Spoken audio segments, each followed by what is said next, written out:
has labored, he has suffered to lead his people into the land of freedom. He is the Redeemer.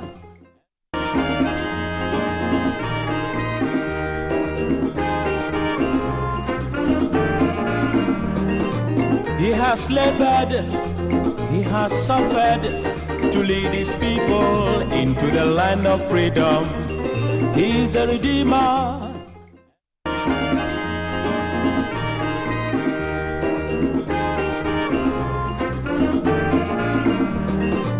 He has labored, he has suffered to lead his people into the land of freedom. He is the Redeemer.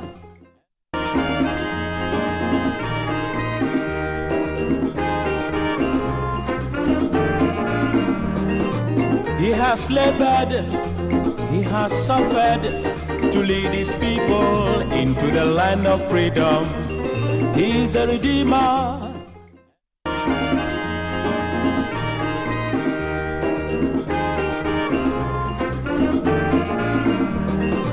He has labored, he has suffered to lead his people into the land of freedom. He is the Redeemer.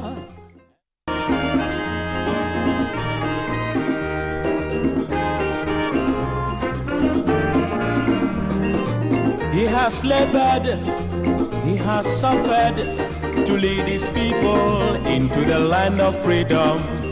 He is the Redeemer.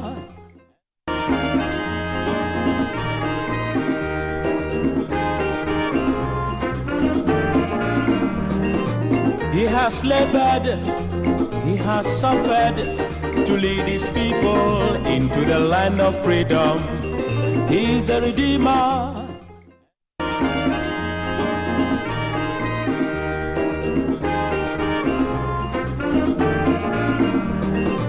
He has labored, he has suffered to lead his people into the land of freedom.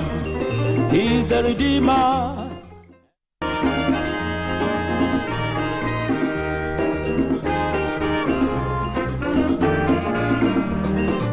He has labored, he has suffered to lead his people into the land of freedom. He is the Redeemer.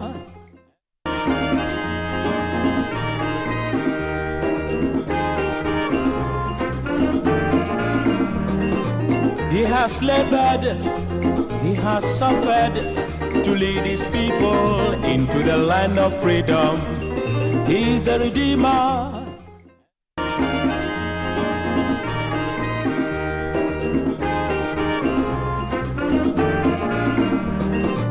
He has labored, he has suffered to lead his people into the land of freedom. He is the Redeemer.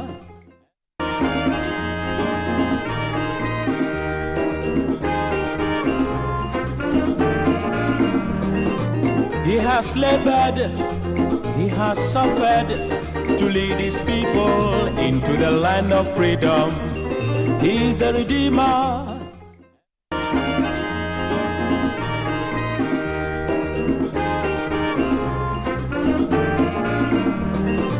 He has labored, he has suffered to lead his people into the land of freedom. He is the Redeemer.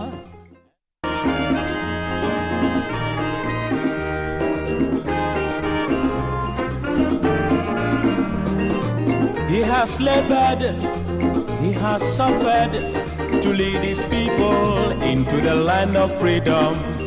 He is the Redeemer.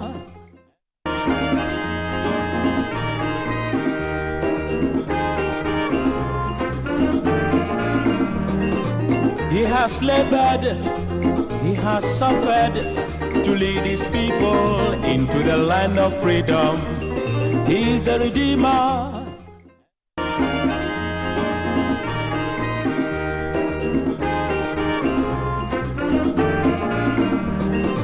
He has labored, he has suffered to lead his people into the land of freedom. He is the Redeemer.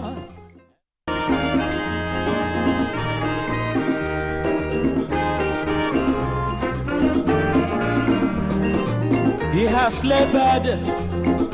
The committee respectfully recommends to the House to adopt this report and approve by resolution the sum of 68,134,674,527 Ghana cedis as expenditure in advance of appropriation for the first quarter, for January to March 2025, for the purpose of meeting expenditure necessary to carry on the services of government for the period January to March 2025, in accordance with Article 180 of the 1992 Constitution of the Republic of Ghana, the Public Financial Management Act, and the standing orders of the House. Respectfully submitted. Yes, honourable members, any seconder? Mr. Speaker, I rise to second the motion, and just to add two more statements to what my colleague just said. On paragraph 5.3, the committee also noted that government has made available 20,691,523,500 Ghana cedis to make payments for the energy sector levy account, and also to make some payments to the independent power producers. Secondly, liabilities that will fall due, Mr. Speaker, has been catered for with an amount of 1.228 billion Ghana cedis. Mr. Speaker, in conclusion, I believe that this House has supported government to perform this constitutional duty, and we pray that it will go on and ensure that government activities are not interrupted in the first quarter of the year 2025. I thank you very much, Mr. Speaker. Honourable members, motion is moved and seconded. It's now for the consideration of the House.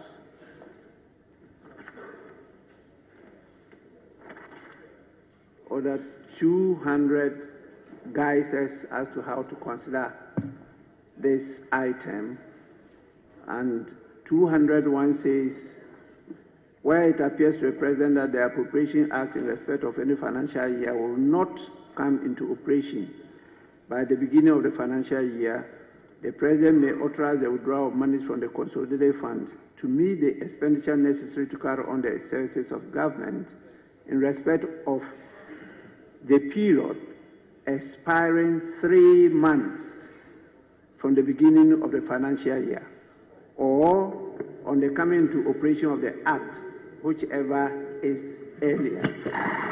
The expenditure, that is 202, the expenditure in advance of appropriation shall be with the prior approval of Parliament, supported by a resolution. Supported by a resolution. And so what has just happened is the adoption of the report of the committee. And so I'll proceed to put a question on that, and then we will now have to do the resolution to make sure that we have granted a prior approval. So I put the question now. Those in support of the adoption of the report of the Joint Committee, say aye. Aye. Those against, say no. Honourable members, the ayes have it. The report is accordingly adopted by the House.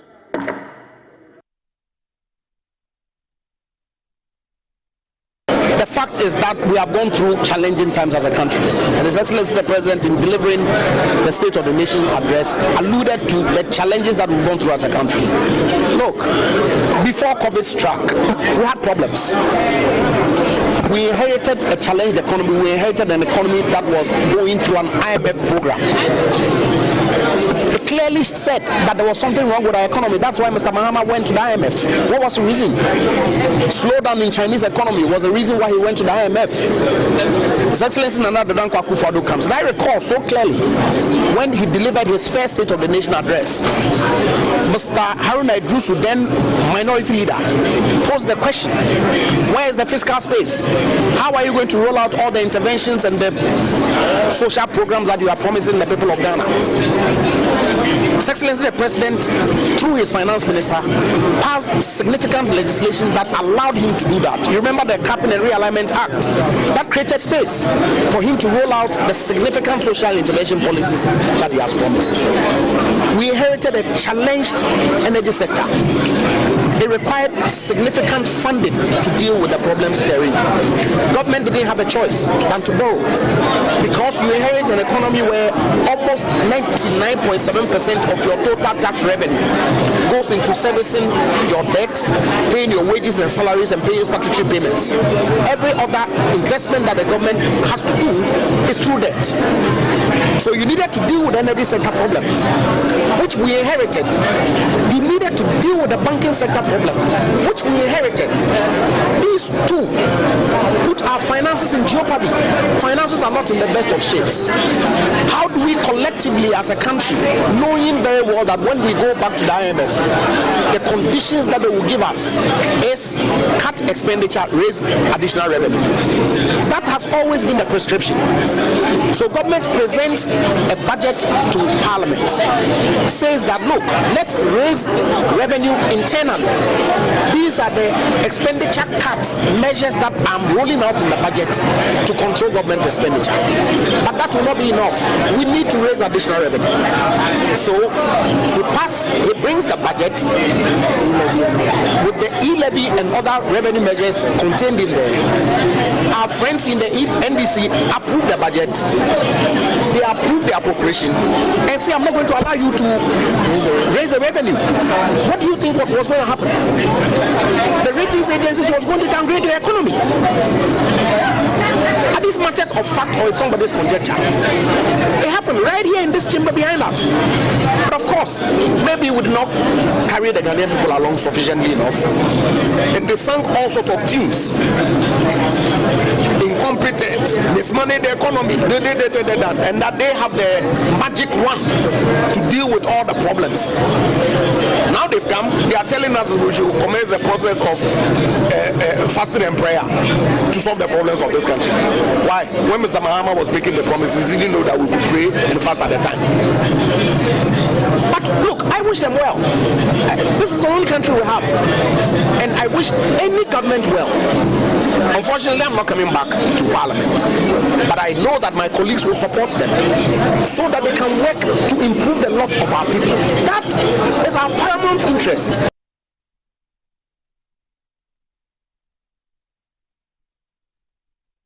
Remind you that the people of Ghana have already given their verdict on the true state of the nation. And that verdict was very, very clear. Economic hardship, huge debt overhang, high youth unemployment, hopelessness, and more. We have come to the end of the road for what has been undoubtedly the worst government under the Fourth Republic. Honourable Speaker, this abysmal record was confirmed on December 7th when the people of Ghana returned the most overwhelming and emphatic vote of rejection of any government ever witnessed under the Fourth Republic. Mr. President, you will be remembered as the first president who was cushioned by the IMF when you began, and you are still being cushioned at the end of your term. Mr. President, you left something very important in your account. You left out an account of your promise to God to build him a cathedral. But Mr. President,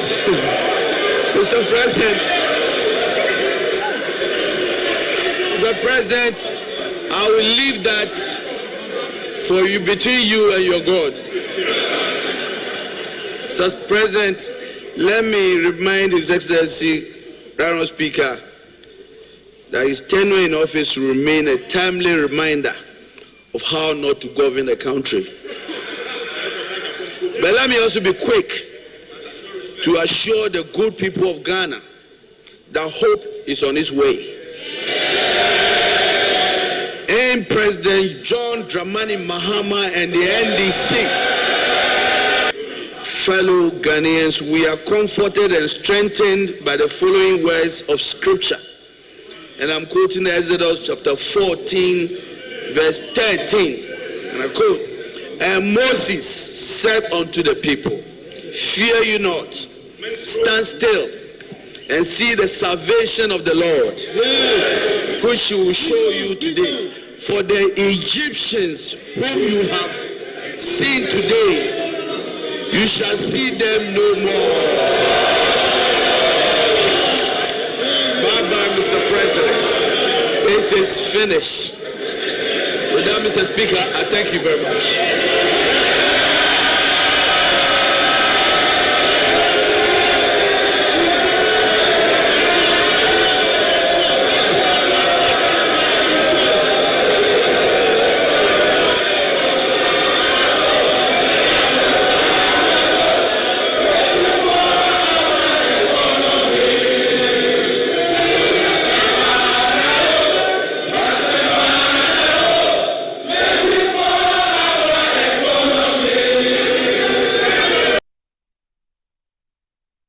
What Akufo-Addo has done cleverly today is to share what he describes at his level as his proud records. But it's a missing link of a puzzle, which record have so been rejected by the Ghanaian people. So there is something more that we all need to interrogate, that something probably went wrong. Whilst he is eulogizing his achievement, but at least he was sincere to admit that he's leaving a debt of 761 billion behind when he inherited 120 billion. So Ghana today, an enduring resilient democracy in a fragile economy of disappointed Ghanaians, trusting that John Dramani Mahama will come and end their hopelessness and despair. Where we are coming from, where we are, and where it's leaving off. He gave very critical indicators of what his governance has been and what it has brought to the Ghanaian people. There were key things he pointed to in all the sectors of the economy, and I think that very well delivered. Beyond the delivery, there are things you can attest to and see that there has been a major transformation in our country. But of course, man cannot do all. So he's done what he can. He hopes that the president coming after him will continue off from where he's leaving off. But I think it's been a good address. It's been a recap of all the important things that has happened to this country under his leadership. And he was honest to admit to those he couldn't. I believe that that's another page for another look. So I think that was a good address.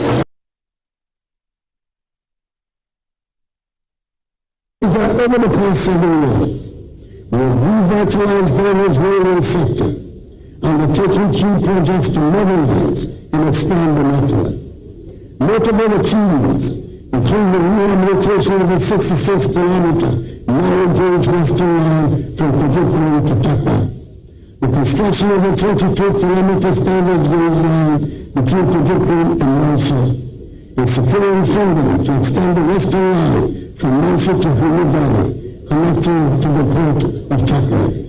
Additionally, the 6-kilometer standard gauge line in Kumasi is underway, and the Tema and Pakadari line has been completed. Progress on the Ghana-Burkina Faso Railway project further underscores efforts to enhance regional trade and integration.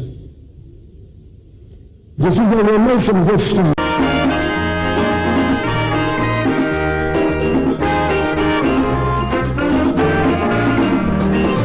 He has labored, he has suffered to lead his people into the land of freedom. He is the Redeemer.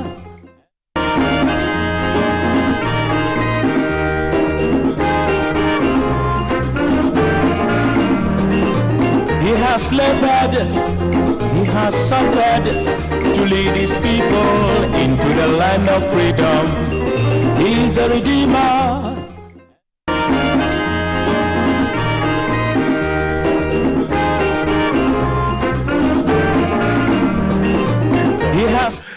morning. Thank you very much for joining us. The Mother World Talk Shows, Alhaji and Alhaji. We are live from the Alhaji for Dr. Kwame Nkrumah studios of Pan-African Television. We are also live on Radio Gold. A happy New Year to you. And as always, it's a pleasure knowing you are watching us live. We're also live on social media, of course, Facebook, Pan-African Television. We are live on YouTube, Pan-African Television. Now, today, the discussion is on the State of the Nation's address. The last one by President Nana Addo Dankwa Akufo-Addo. In 2017, he became president after many years of attempting in fact, he went through the party system, failed, finally got it in 2008, failed to win in 2008, 2012, won in 2016, and in 2017 became president, fulfilling his lifelong ambition. For 8 years, he's been in power. His job yesterday was to give us a sense of what he's been doing over the 8 years, where he picked Ghana from and where he has brought us to. So today we'll be doing an analysis of his last State of the Nation's address and perhaps opinions on the state of Ghana, as he was told by the Deputy Minority Leader Emmanuel Ama Kofi-Boa, who said every Ghanaian has already decided what the state of the nation is to them. But we'll go through. We'll talk about the state of the national economy, one of the things that attracted attention when he said that the country is not broke. Then we'll talk about galamsey and environmental degradation. That one, he says, if you like, say whatever you want. But one thing he's sure of is that he's done well when it comes to the introduction of free SHS and its impact on education. Then there's also the matter of Agenda 111 and the health delivery system, and his appeal to the incoming president to complete the hospitals. There's also the foreign policy issue, because he mentioned he was proud of the fact that we are now in La Francophonie, and also about the fact that his Minister of Foreign Affairs will become a General Secretary of the Commonwealth. Then we'll also talk about the emergence of the Alliance of Sahel State, which is something that happened during his tenure, and how he acted as president with other head of states when those things happen. Those are things that we'll talk about. Then we'll talk about the prediction for the future, because there were many things said yesterday, including Alexander Fenyomakin's comments and even Nana Addo himself's comment about what to expect from the incoming government. To conclude the show, we'll talk about the power sector, which is a major issue. We'll talk about the constitutional review, which is another issue which Nana Addo the President Akufo-Addo talked about. There's also the appointment of ministers. That's one of the things the incoming government will have to do. And then the other issues in terms of how government functions going forward. So that's our discussion all around the State of the Nation's address. So let me introduce my panel for today. Well, as always, a pleasure. In the new year, we get to see him once again. In fact, we're at La together. Kwame Kwesi-Pagini, who is General Secretary of the Socialist Movement of Ghana. Always wonderful to see him. And we're joined by lawyer Appiah-Dankwa. Andrew Appiah-Dankwa is a member of the Movement for Change. Hajia Zuera Ibrahima Mohammed is someone who we haven't seen in a long time. Hajia, good morning. Good morning, Sena. Happy New Year to you. Oh, many happy returns and congratulations on retaining the seat. Thank you very much. Thank you. Well, he will be in the 9th Parliament. In fact, she will be in the 9th Parliament. She is currently the 8th Parliament. They have one session to go. They'll do it Monday morning and then they will dissolve Parliament. But there's one man who will not be. He is in the 8th Parliament now. He has one last session, but will not be in the 9th Parliament. He will join us. Aduma Kukisi is currently Member of Parliament for Anya Sowutum to complete our panel today. So let's start off with the State of the Nation's address. And as always, it's important that you share your thoughts with us. Use our text message line, and this also serves as our WhatsApp line, and of course share your comments on social media. And let's start off with Hajia Zuera Ibrahima Mohammed, because the State of the Nation's address is usually delivered to members or to Parliament of Ghana, and through the Parliament of Ghana to the rest of Ghana. Well, Hajia. Well, thank you very much, Sena, and thank you for having me. I got taken away from your program because of the challenges of the campaign. I needed to focus on my seat to ensure that I retained it for my party, the Great NDC Party.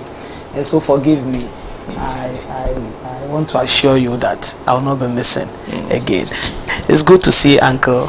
Uncle, Happy New Year to you. Yeah, Happy New Year to you, my brother. And let me use this opportunity to wish all my constituents and indeed our incoming president, His Excellency John Dramani Mahama, Happy New Year, and wishing him all the best, and praying at this time, especially for those of us in the NDC, it's a period of prayer, great prayer and hard work for us to ensure that we are able to deliver and to meet the expectations of the people of Ghana who have given us a very big mandate to run this country. Yes, yesterday His Excellency the President Nana Addo Dankwa was in Parliament to discharge his constitutional duty of bringing all of us through the members of the representative of the people, bring us to speed on what he's done with the mandate that was given to him in 2017 and in 2021, a cumulative 8-year period of his presidency, to tell us where we are with our country and what to expect, what His Excellency President John Dramani Mahama is going to inherit, and so that when we have to sort of give a narrative, we know exactly the starting point and where we are ending.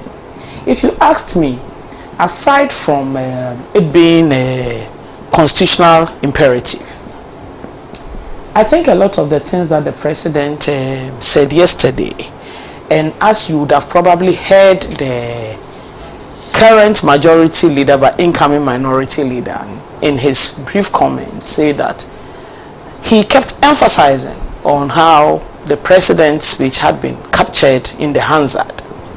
And so I got a sense that it was all so that everything will be captured in the Hansard, and then just create a basis for some unnecessary debates one day. Because a lot of the issues that the president talked about were factually incorrect. They were not accurate. For example, if the president says he's leaving behind a strong economy, Sena, you and I don't need Nana Akufo-Addo to tell us that this country's economy is broken. There is no economy. And if that, he hinges that on the fact that he's leaving behind the $8.6 million dollars reserve, as against 6.2 that he inherited in 2017, that already tells you that the man was just being disingenuous. He was being disingenuous because if you don't pay your debts, if you are accumulating debts, what do you expect? Naturally your reserves go up. So that is not a proper balance sheet. The balance sheet should have spoken about what you inherited, how much debt you accrued, how much of the debt you've settled, and what the balance is. But when you come and throw these figures out there, thinking that we're just going to take it like that without any analysis, I'm afraid he miscalculated, because we are very diligent in knowing where this economy is in terms of how he's managed it in the last 8 years. So when the NDC exited power, January 2017, and the foreign reserves was $6.2 million, we didn't leave behind unpaid debts.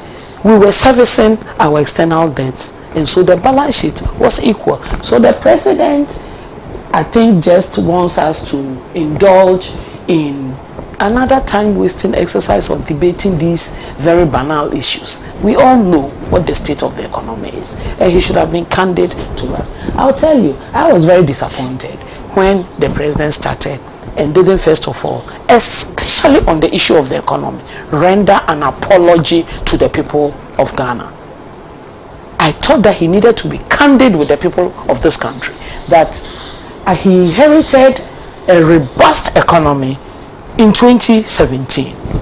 Now, when you hand over this economy where Ghanaians can't put food on the table, where all of us know that the 7th December elections was literally based on the economy, Ghanaians voted on where the economy was going, Ghanaians said a loud and resounding no to what President Akufo-Addo was offering in terms of running the economy. So the same president cannot turn around 3 weeks after that election that spoke to his verdict and tell us that he's leaving behind a result. Again, as I said, just throwing dust out there so that people who are not able to sit down and put this data into analysis will begin to hold very high expectations in terms of what President Mahama should be able to do and will be able to do when he becomes president. We have moved past that kind of politics. Every Ghanaian, as we speak, today knows where their bread is buttered. They know who is a good leader and they know who is a terrible leader. And President Akufo-Addo's statements, I mean, free SHS. You tout free SHS so much to the extent that now you can't speak to it with the actual data. You see, when you have confidence in what you've done, you come and you are forthright with the people. So when you tell us you've enrolled, is it 5? What's the data? Let me just check quickly. 5 million. I just don't want to get it right because these are very fundamental issues. There's been a lot of propaganda around the free SHS to the extent that President Mahama is going to come and cancel it. President Mahama has not said any such thing anywhere. And so we need to get the data right so that when you are speaking to it post Akufo-Addo, we know that the data Akufo-Addo presented was not right. Free SHS 2018 to 2024 total first year enrollment is 3,135,754. The president gives us what? 5 million. We don't know where he got the excess 2 million students from. So already they are trying to pad the data, thinking that we are not keeping track. And so they come tomorrow and say, oh yeah, and we said it. And President Mahama came and was not able to manage. No, this is the real data from the what do you call fact check Ghana Education Service, Ministry of Education. This is the data that exists there. It's 3 million and not 5 million. When President Akufo-Addo, in his State of the Nation address, does not apologize to the people of Ghana for not continuing projects started by his predecessor, and at this point he actually owes the people of Salaga South constituency a huge apology for not completing the 60-bed Eurojet hospital project that was started by President Mills and inherited by President Mahama, who worked on it to 64% completion and came and closed it up, and now tells President Mahama to try and complete the Agenda 111 projects. Out of the 99 that they did only 3. President Mahama, he's indulging and imploring President Mahama to try and complete these projects. He didn't say to us what he did with uncompleted projects started by President Mahama, started by President Mills, that he inherited. The people of Salaga South constituency have been crying, and as their member of parliament, I know I've raised the issue several times on the floor of parliament, in the 8th parliament, as to what is the state of this modern hospital project that President Mahama and President Mills started for the people of Salaga South constituency, which is still sitting there uncompleted 8 years after Akufo-Addo being in power. Now he has the right to stand before Parliament, and I'm sure he knew that the member of Parliament for Salaga South constituency was sitting there yesterday, and we did not apologize, but then implored President Mahama to try and complete the Agenda 111 projects. The Constitution of Ghana makes it very clear. Government projects are a continuum. They are not about the NDC or the MPP. But when you come into power and you think that because the MPP started a certain project or the NDC started a certain project, you will not complete it because, I mean, there's this thing in politics that I don't like to hear, that somebody takes credit. What is credit in running a government? You run a government for the people. projects are embarked on to benefit the people. It's not for the credit of anybody. So because of that mindset, every project that is started by a president that exists is left uncompleted, and then we go and pick up new ones. We needed the Salaga hospital completed. It's not completed, and I believe that as soon as President Mahama takes the seat of government, he's going to focus on that hospital, complete it for the good people of Salaga. There are many other such projects scattered across the country that the Akufo-Addo-led government refused to complete. And so you wonder where they get the right to actually now ask the incoming president to complete. But I know President Mahama, I know how his approach to national development is, and he's not going to behave like the Akufo-Addo-led government behaved. He's not, because every single project that the taxpayers' money has been used. In fact, worst of it is that sometimes some of these projects are financed with loans, and then we leave them to rot because the one who started it is out of office. I know President Mahama is not going to go on that tangent or that unfortunate trajectory of our development, because every single project that I started is for the good people of this country and is needed for the good people of this country. President Akufo-Addo yesterday spoke about Galamsey, and if you listen to him carefully, his Galamsey issue and his thoughts and clearly his actions were not about dealing with the existential problems, national problem that Ghana. It was about politics. It's about what the NPP did and what the NDC did, or what the NDC would do. No one can politicize and should be allowed to politicize the issue of Galamsey. As we speak, our waters, when you open your tap and you are lucky and the water comes, you don't know how much mercury or cyanide is in the water. And I returned from the elections.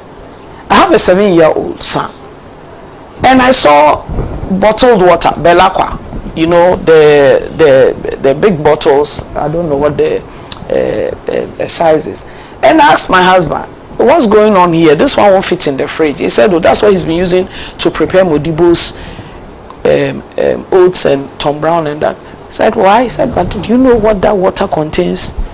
And that was the first time, you know, the water running. Yes, the water is running, but you are not sure for a 7-year-old whether he should consume that water. This is the real threat of Galamsey. And indeed, if the president is not aware, the studies have shown that if we don't deal with the issue of Galamsey in an urgent manner, we are going to have to import water into this country by the year 2038. Then clearly he has a problem. I don't know what type of governance he was providing. Plus, when the deputy minority leader, Honorable Amabua, said the people of Ghana have given their verdict. I mean, this speech, yes, because a constitutional obligation, but as for the verdict and the state of Ghana, we knew it, and we spoke to that on the 7th of December. Watch the Galamsey areas. Look at what happened during the election. How many of the MPs survived? Because even the people living there, and I'm sure a lot of the people involved in the Galamsey activity themselves, are just sick and tired of what is going on, and they needed to voice that out clearly to government, that this is unacceptable and we are not going to accept that. Look at the wave across the country. Most of the MPs, unfortunately, were just victims of Nanado's misgovernance. A lot of them, people say that Ghanaians voted because of corruption, because of arrogance, because of the economy. Yes, all of those things put together were the decisions that moved people to the polls on the 7th. But a lot of the MPs who lost, not some of them, very nice people, gentlemen, but they lost because they got swept away by Nanado's misgovernance, by the difficulty in the economy, by the corruption, and I will say that those MPs that I sat in Parliament with, that I can't, call them arrogant. I didn't see those traits. So if Ghanaians are talking about arrogance, they are talking about arrogance at the level of the executive. And so if you are connected to the executive, they'll get rid of you. And that's how a lot of his MPs lost his seat. Yesterday should have been a sober period, because what happened on 7th December has never happened in this country. As a member of the NDC, running part of the election, I was working for my party to win, but I didn't expect that magnitude of win. So when you are the incumbent, and every election of an incumbent is a referendum. 7th December was a referendum on Nana Akufo-Addo and his governance. And if we had a marking script, he would have scored maybe 4 or 3.5 over 10. That is how Ghanaians scored him. And that should have made him sober. That should have made him reflective and come back to the people of Ghana, apologize to them, and pledge. I think he did say something around that. He pledged his support to President Mahama to help him. But first of all, you must accept, you must take responsibility of your actions and accept that things went wrong, because you are certainly not going to give President Mahama this advice based on how you run the no, I don't think that's what he's going to do. President Mahama will not take that advice. But if he had come to say that, you gave us the mandate and maybe we did our best, but this is where we got to. But when you come and you are touting everything as an achievement, that you've succeeded, that you've done right, then clearly you are spiting the people of Ghana. And that was the feeling I had yesterday. If for nothing at all, Nana Addo owed it to us to give us the true state of the nation, but not a contrived state of the nation by the numbers and thoughts that he was presenting. I think I will leave it at this point. Thank you. Thank you. And I'm hoping in the next round we get to comment on the matter of the Sahel, because you've been on the Committee of Foreign Affairs all this while. Lawyer, let's hear. So, let's take this opportunity to wish your lovely viewers a happy new year. I think this my first time on the show. Yes. Wow. First time since after the election. Let me wish yourself a happy new year. I met my big brother on Wednesday, so I've met him, but I wish him a happy new year once again. Wish Honorable here happy new year and congratulations on the good victory. Always a privilege to be in the company of Uncle Kwesi Pratt. Hope that together we can do justice to this topic, which really, in my view, requires the whole day. But then if you are going to make an analysis of certainly what has been the worst presidency,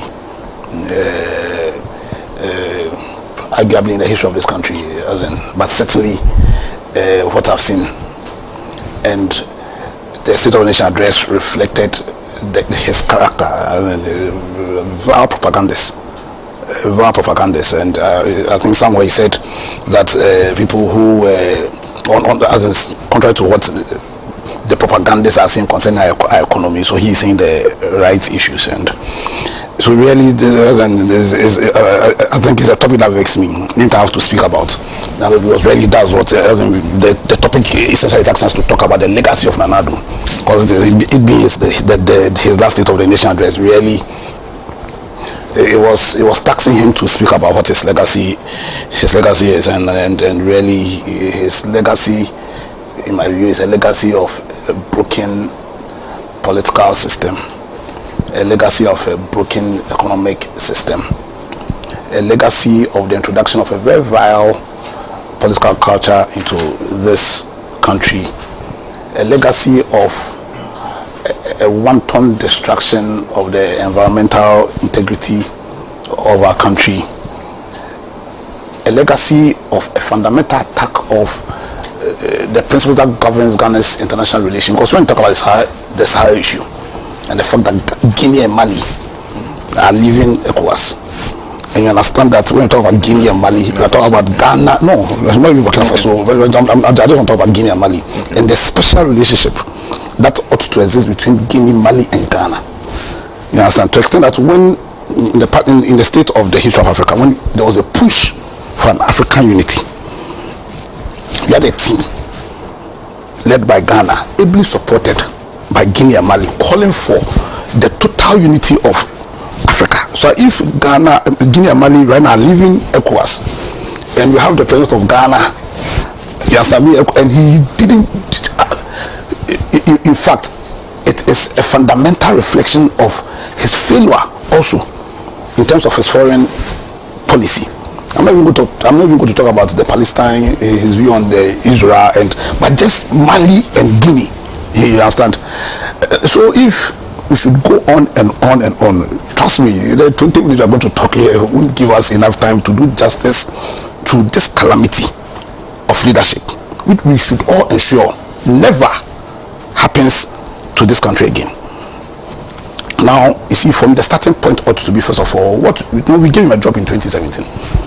Because we understand that when it comes to you being president, it's really a contract that the board of Ghana signs with you. So we give him a job, and you can't do a very good analysis unless you juxtapose what he did as against the terms of reference we gave him and what he himself said when he wanted to do the job when he was campaigning. So what were his terms of reference? So his terms of reference, in my view, broadly will be two. One, the first being the terms of reference we gave him in the constitution itself, the directive principles of state policy. That should be his first terms of reference. And the second terms of reference would be the oath he took. So the two broadly are one. And the last one will be what he himself said. You know, he said a lot of things before he became president. He espoused the principle of the Hattarization of the city. City na Hatta. So I'm bringing Dr. Baumia so he will make the city strong. At that time when he said that, when he propounded the principle of the Hattarization of the city was about $1 was about 3 point something cedi. Today is struggling as it's hovering around 15, 16, 17. You let me be charitable to him. Let me give him 15. You let me be very charitable. You understand? And you do the simple analysis and you say he's failed massively, and Dr. Bahamia, they failed massively. You'll get the picture. What he himself said. I'm going to put the presidency on the line. You all know what he said. So let's take it step by step. Yesterday, I was when he was making his speech, I think he had the courage to talk about his vision. If I was, I'll not even be talking about my vision again. Having been given the opportunity. How many people, you see, we all love Ghana, we all have a vision for Ghana. How many people would get the privilege of getting real power to effect the vision to make Ghana better? How many people will ever get the opportunity? Since Ghana was founded, how many people have had that opportunity? He is on another fund in a very privileged position. Because see, all of us, we sit and we talk, I want Ghana to be there, I want Ghana, but we don't have that power. Yes, all we can do is to do a little. But he and Ado was given proper power within the context of this constitution that makes the president so powerful. And in his first term, he had a remarkable majority. So really, he shouldn't be talking about his vision because he's had the opportunity. So my vision has always been to see Ghana that is self-reliant, are we self-reliant? He's had eight years. When he wanted to be president, he was talking about transformation. 1D, 1F, and one constituency, 1 million, what's it called? It spoke out and beautiful things. You understand? But once again, Anado, no commitment. He just talks. For him, Kasa and Frama, he just talks. No commitment. When he's put to the vote, he doesn't do. He just talks. No commitment, because he had the power of fiscal policy. Said we want to transform the economy. 1D, 1F. How much money did he put there? About 400 million Ghana, and he spent close to 5 billion on what's it called? On NAPCO, very useless program. You understand? So now that program, that failure, you understand, that misuse of her fiscal policy has ensured that we are more reliant than ever. Were you not worried? When the EC madam was declaring the results, we had the ambassador of the US, had the High Commissioner of UK there. When I saw them, I felt like we were being recolonized. And honestly speaking, I felt like we were being recolonized. But why won't we be recolonized? when we are practically beggars. We are practically beggars. You get the picture. What does Economy 101 say? Economy 101 says that the safest place to put your monies is the government bonds. Safest place.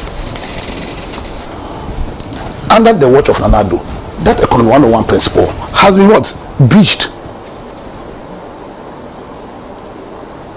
You understand? So he shouldn't be talking to us about vision. You see, even just his vision alone, that small part alone can be a discussion for the whole day. But don't let us lose focus. Let's go to his terms of reference. The first term of reference under the directive principle of state policy was to create a Ghana politically where you will get true democracy. And true democracy is not just power of the people, but true democracy is also power by the people and for the people.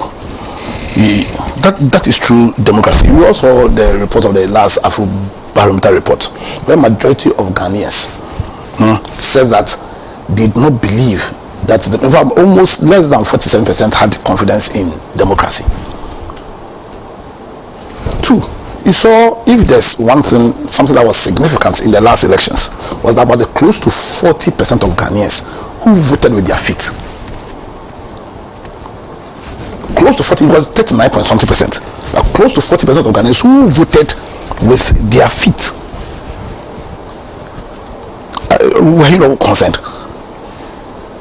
So when you consider the purpose for democracy, under his watch, we have seen unprecedented attacks on the rule of law, even with how he's handled matters in his own party. Even in terms of how he's handled things in his own party. Because when we're talking about meeting the political aspiration of Ghana, it means that you have a responsibility as the president of Ghana, as the leader of Ghana, to create the right political culture. And he's created a political culture that is very parochial. Yes, I know I was not supposed to come here because I know you didn't vote for me. So it doesn't matter that in spite of the oath I took, that I'm going to dedicate myself to the well-being of all Ghanaians.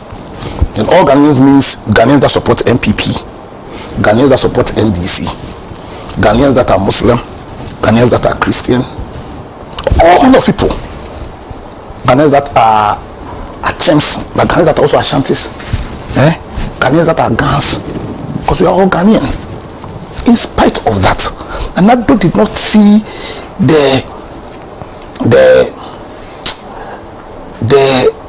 I don't want to use some very terrible words, but you see, he didn't have any qualms to look straight in the eyes of the people of Mepe and by extension the people of Ghana, that because people didn't vote for me, I didn't have to be here.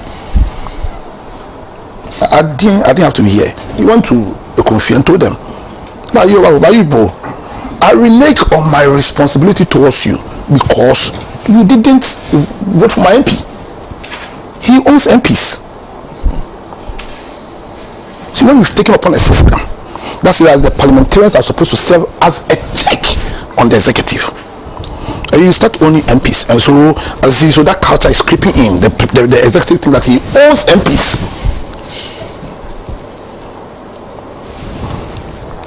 Went to Adjuso and told them that, listen, if you don't vote for my MP, forget. You can't come and discuss with me about development. What kind of political culture is this? Then your cabinet minister has the cojones to attempt to purchase public property. And I didn't hear a word from the president. When eventually he spoke, what did he say? That the employment minister should go and discuss. See, when your cabinet minister is taking steps whose impact is to directly take away from the belief the people have in leadership. But see, when we give you our powers and you are using those powers to buy government property, you take away the confidence we have in that system. But the president didn't see the sense to sack the minister.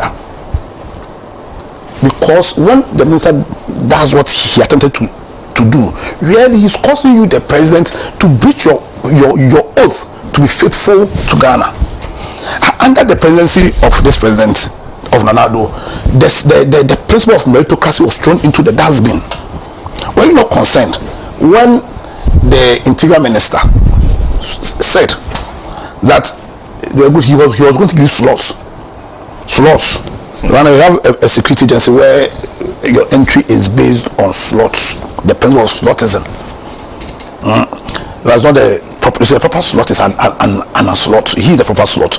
This one slot, and see when the MPP people, when they were doing their parliamentary what's it called, primaries, the most used word was slots. When I'm going to give you slots, I'll give you slots. You see, having failed to create a system where we create jobs, they brought in the concept of slotism, slots. And so in our security agencies, very critical agencies, slots. So we saw that failure, that system they've created in how security was provided during the last elections.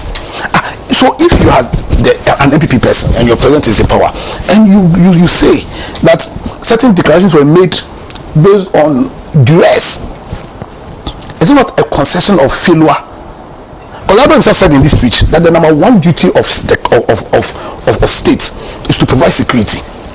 So if during an election, your own people are saying, listen, we won, but the declarations made were illegal because they were made under, when you say duress, I hope you understand what it means, that we were forced. In fact, if I have to be technical, at the point of death or a fear that you are a threat that you are going to be attacked physically. So then where were the security agencies? Myself, I had the unfortunate experience of falling into mayhem in Adwejiri. Personally, they were burning some buildings, and there were police people just standing there. Just standing there, didn't have a clue how to handle the confusion. That's what you get when appointments into the security agencies are based on slotism. But this happened at Nana Addo's watch. Nana Addo didn't see the wisdom in appointing people who are perceived to be neutral onto the EC. He didn't. And so that singular irresponsible act caused the people of Ghana to lose confidence in the ability of the EC to deliver elections which were free and fair, which will be free and fair. And that's why you saw an unbelievable reawakening of the spirit of vigilantism. Because people didn't trust in the EC. Because the idea that go and vote and go home. But we'll do that if we trust in the ability of the EC to deliver free and fair elections. But nobody believed them. Who caused them? Because when he became president, he didn't understand that he was president for Ghana. He was not president for his MPP. He was president for Ghana. And that he took an oath to be faithful to Ghana. That is the legacy. That's the Ghana he's left. He's living. He's left a Ghana that has become increasingly very tribal. Very, very tribal.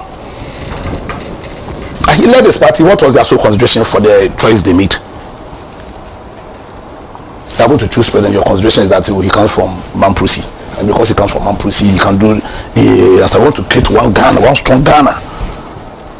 And if you compare Ghana today to Ghana at any point in our history, we are increasingly becoming very tribal and very regional. We are not a federal country. We are not a federal country. And what has been its impact on decentralization?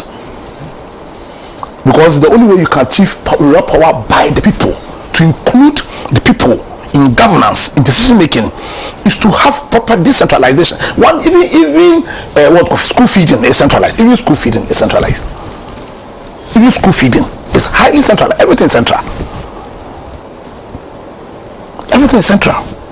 So right now, people. In fact, I've heard a lot of MP people coming out, and Anado has done this. I say, really. So suddenly you found courage. You suddenly found courage. But I understand them in a way, because he managed to to create that parochial political culture. That meant that your sole consideration for any decision you made was what is in it for me. So people think about it, Charlie, if I'll go and criticize this man, I'll be hungry.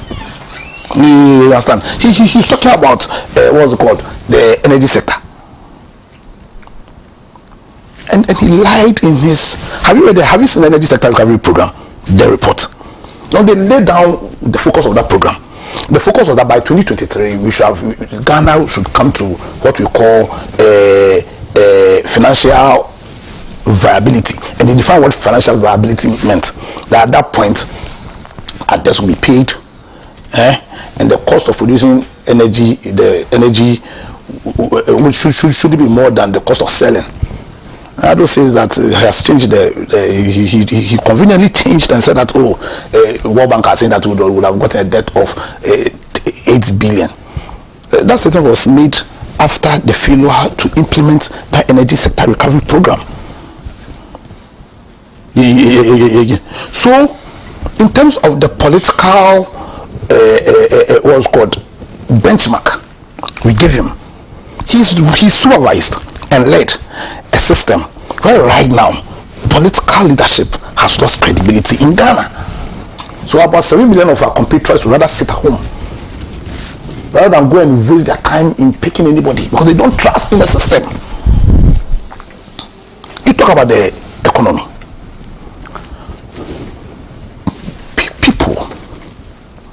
People collectively lost $12 billion. Contrary to the propaganda the finance minister has been going around saying that they've saved Ghana $12 billion by reason of the DDEP. He's spending. He's now become Alistair Campbell.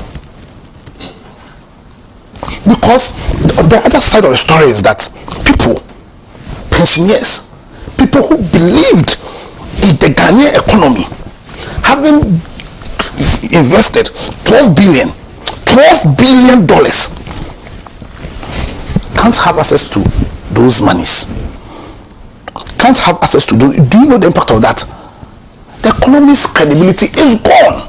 Just check the FDI, the foreign direct investment inflows into Ghana from 2015. Just check. And if you had any doubt about the strength of our economy, in 2015 we had 3.19 billion in FDIs. 2016 3.490. Since then, when I took over from 2017, it's been dropping to the extent that in 2023 we had just 1.32 billion. You understand? 2022 1.4, 2021 2.5, 2021 1.8. Yeah, you understand? And we see when you talk about the state of the economy, you talk about the confidence that people have in your economy.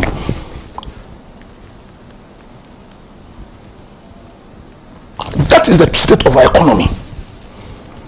And the dollar, His Excellency Mahmoud Bawumia gave us a principle that you can do all the propaganda you want. If your economy, the fundamentals are weak, the exchange rate will expose you. At that time, it was about 3 cedis. Indeed, and I do even say something that even convincing that for when it comes to commitment and integrity, zero.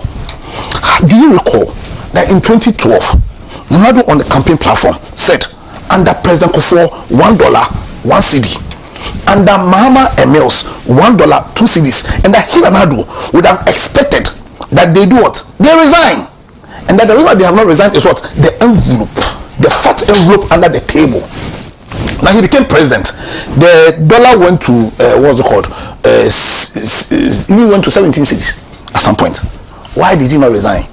I can just imagine the size of the envelope under the table. From what he himself said, I can imagine that it would be a normal envelope. It would be a gargantuan envelope. Yeah, he said, because if $1, 2 cedis, you expect people to resign and they didn't resign, and you are saying that they didn't resign because of some envelope under the table, and you went all the way to 15 and you failed to resign, then that envelope will be gargantuan. No respect for principle and value. No respect for principle and value. Everything, he said, I want Ghana to be self-reliant, and everything is easy. I'll protect the public purse. I'll protect the public. Then he just went and opened the public purse ajar. Enter and take what you want and go. He's left a country that is broken. He didn't give leadership. You see, you think leadership. You see, so you are president of Ghana. That's the position now. But really, you are the leader of Ghana. If you go through history, and you wonder how people have used leadership to change the culture, the mindset of their people.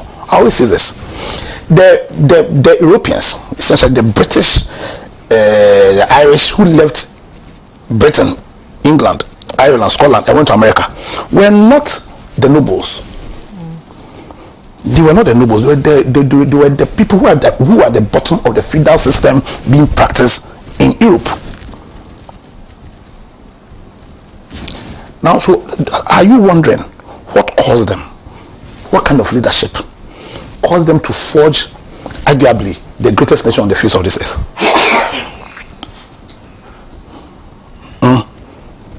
Have you wondered?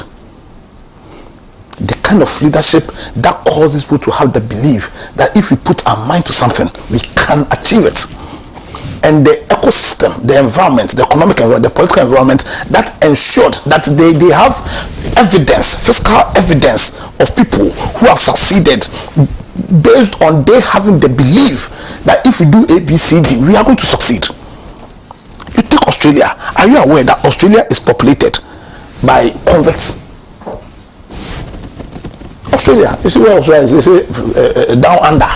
The country is practically what's called desert, wilderness. If you want all the poisonous snakes in the world, to Australia.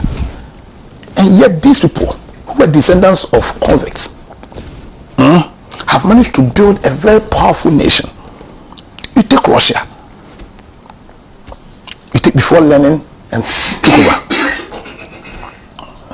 Because Russia, you know, there was a Russian revolution in 1917 in the midst of the Second World War.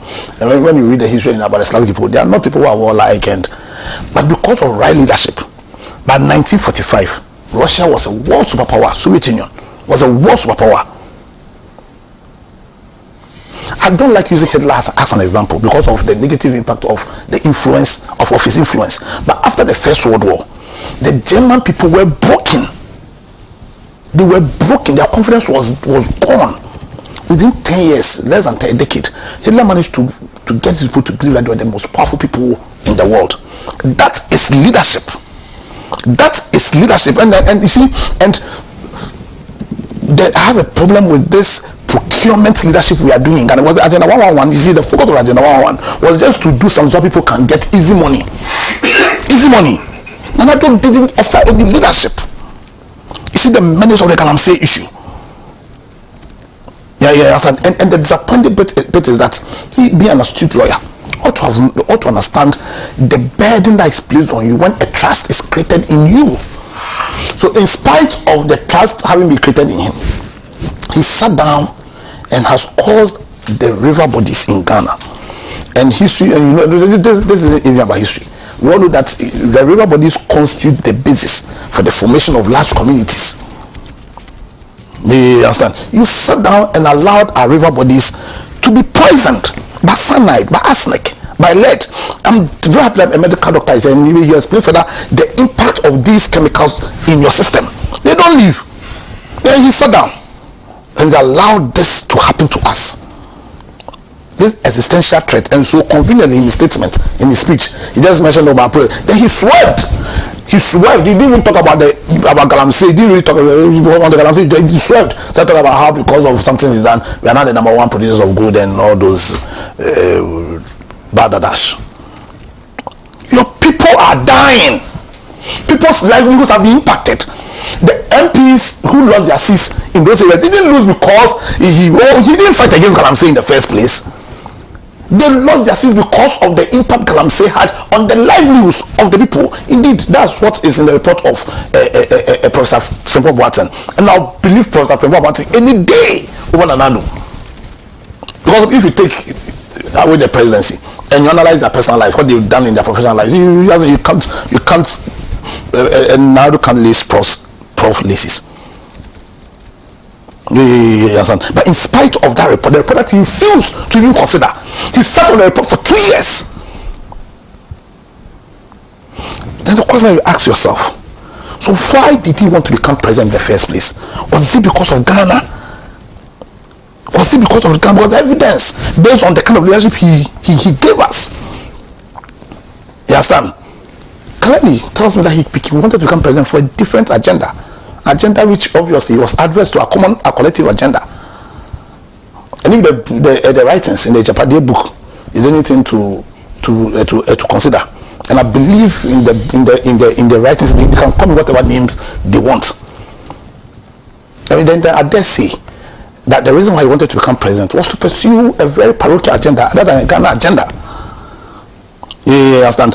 And that agenda, because of that agenda, he did not care about the country. He obviously did not care about his party. He obviously did not care about the party because he's destroyed the party. He's destroyed the soul, the spirit, the character of the party. And the party must find a way of becoming, of rising from the ashes. There's a huge job there, unlike to you. There's a huge job to restore the spirit of the party. There's a huge job to convince the people of Ghana that the MPP party represents the values of this country. There's a huge job there. Like one bad choice by the MPP and by Ghanaians have led to a country that is broken.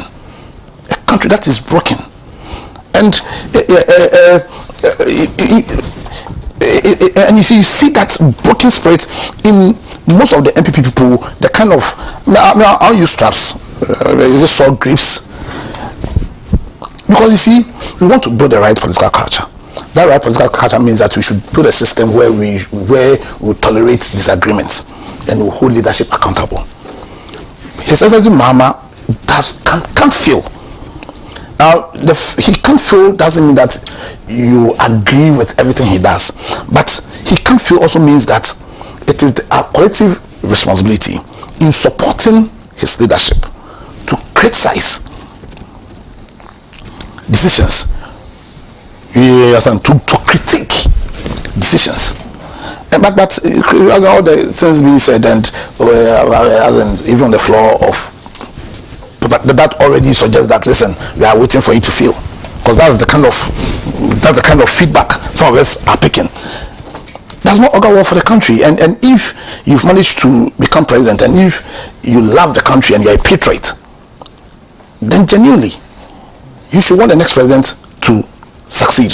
So listen, for me, the positive I take from Anado's leadership is at least we have evidence of what can befall us as a people where we make that wrong choice, where we do not choose the right people, where we put into the high office of president, to the high office of the leader of Ghana, people who ordinarily should not even be considered as headmaster for Kotobabi 1 and 2 JSS.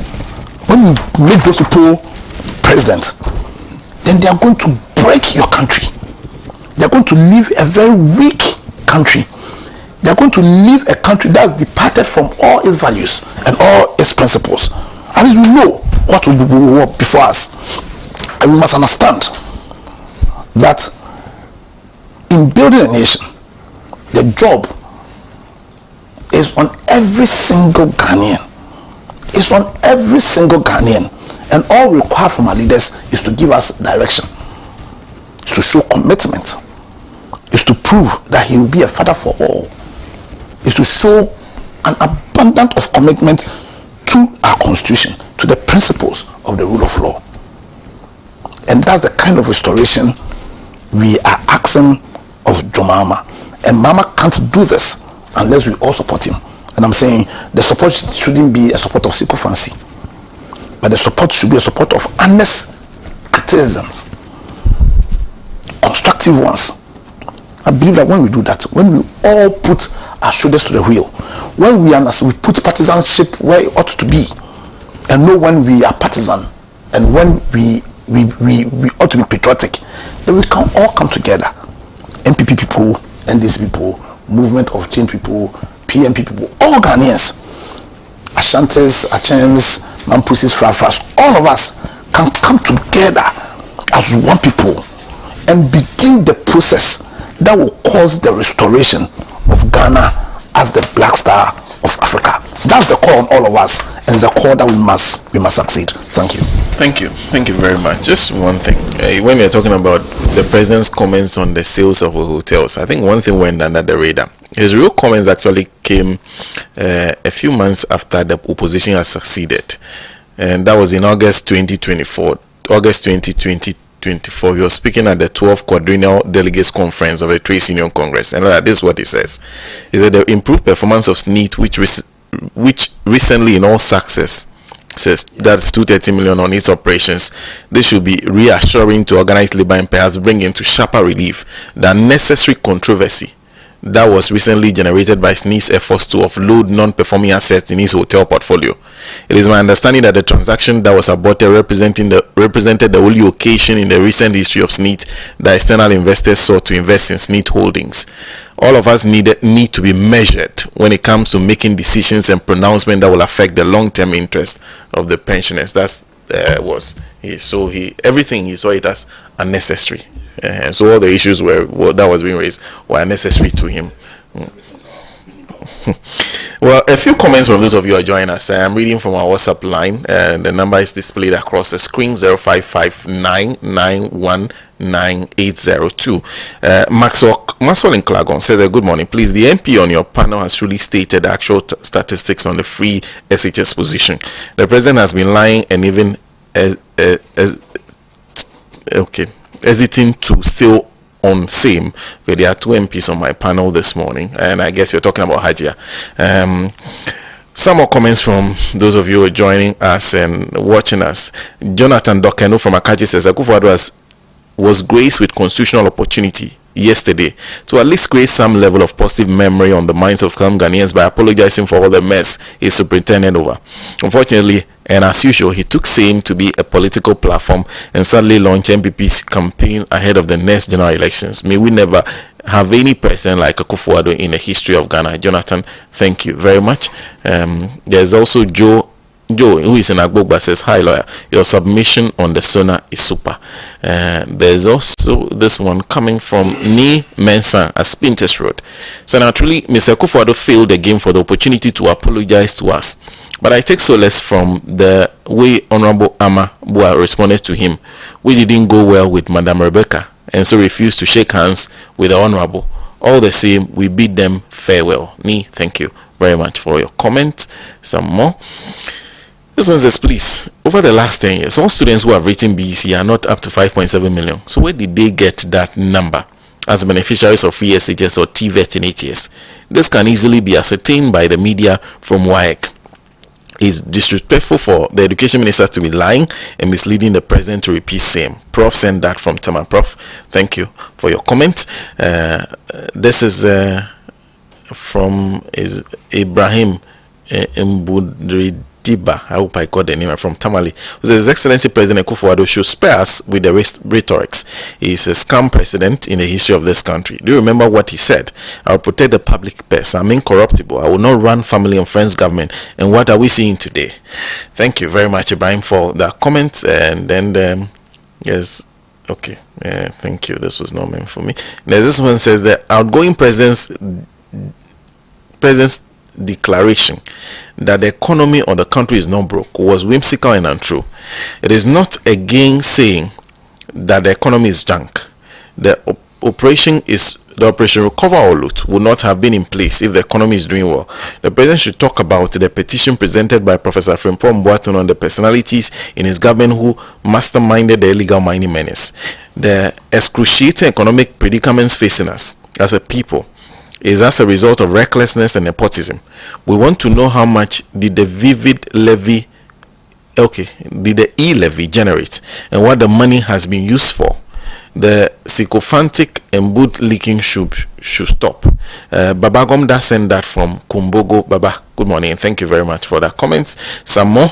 This one from Kofi Nakachi, who says, with education we have gone back. Only TVET. He tried, but placed square pegs in round hole. Most of the district municipal directors were party faithfuls, which they played with arrogance. Education got here because of his administration, and we teachers will never forget this government and his veranda boys. Kofi sent that from Akachi clearly, and I'm happy teacher. good morning for sending. Thank you very much for sending those comments you're sending to us. I'll read some more as we go along in the show. We're joined by the other member of parliament on our panel today. He's member of parliament for Anyaso Utum, Dr. Dixon Admakokisi. Doc? Yes. Good morning. Good morning. Happy New Year. Nice to see you. Same here. And let me use the opportunity to say the same to your viewers and wish everybody well. Any new start, be it under the NPP administration or NDC administration, is fantastic. I'm always excited about new beginnings, so I'm happy to find myself here. But I think before I make my contributions, there are a few things I am troubled by, and I think it's important that I make the case. The NDC won the elections very beautifully, and I commend them for that. Whether our sympathizers did not go out to vote or not, they've won the elections. It's like a boxing match. Whether you go to third round, fourth round, fifth, it doesn't matter. A win is a win, and I give them, that. But a few disturbing issues. Yesterday, I reflected on what happened in Esla's case, where her house was, her office, actually home office, was vandalized. There are other pockets of stories, and I can almost say that it is more of people affiliated with the opposition that have meted out some of these atrocities, unfortunately. So I'm only using this opportunity to plead with all and sundry that this election was not a coup d'etat. This was an election won by voting, and rightly so. Non-violence is something that I would plead with people, especially after 3 weeks of election, to abstain.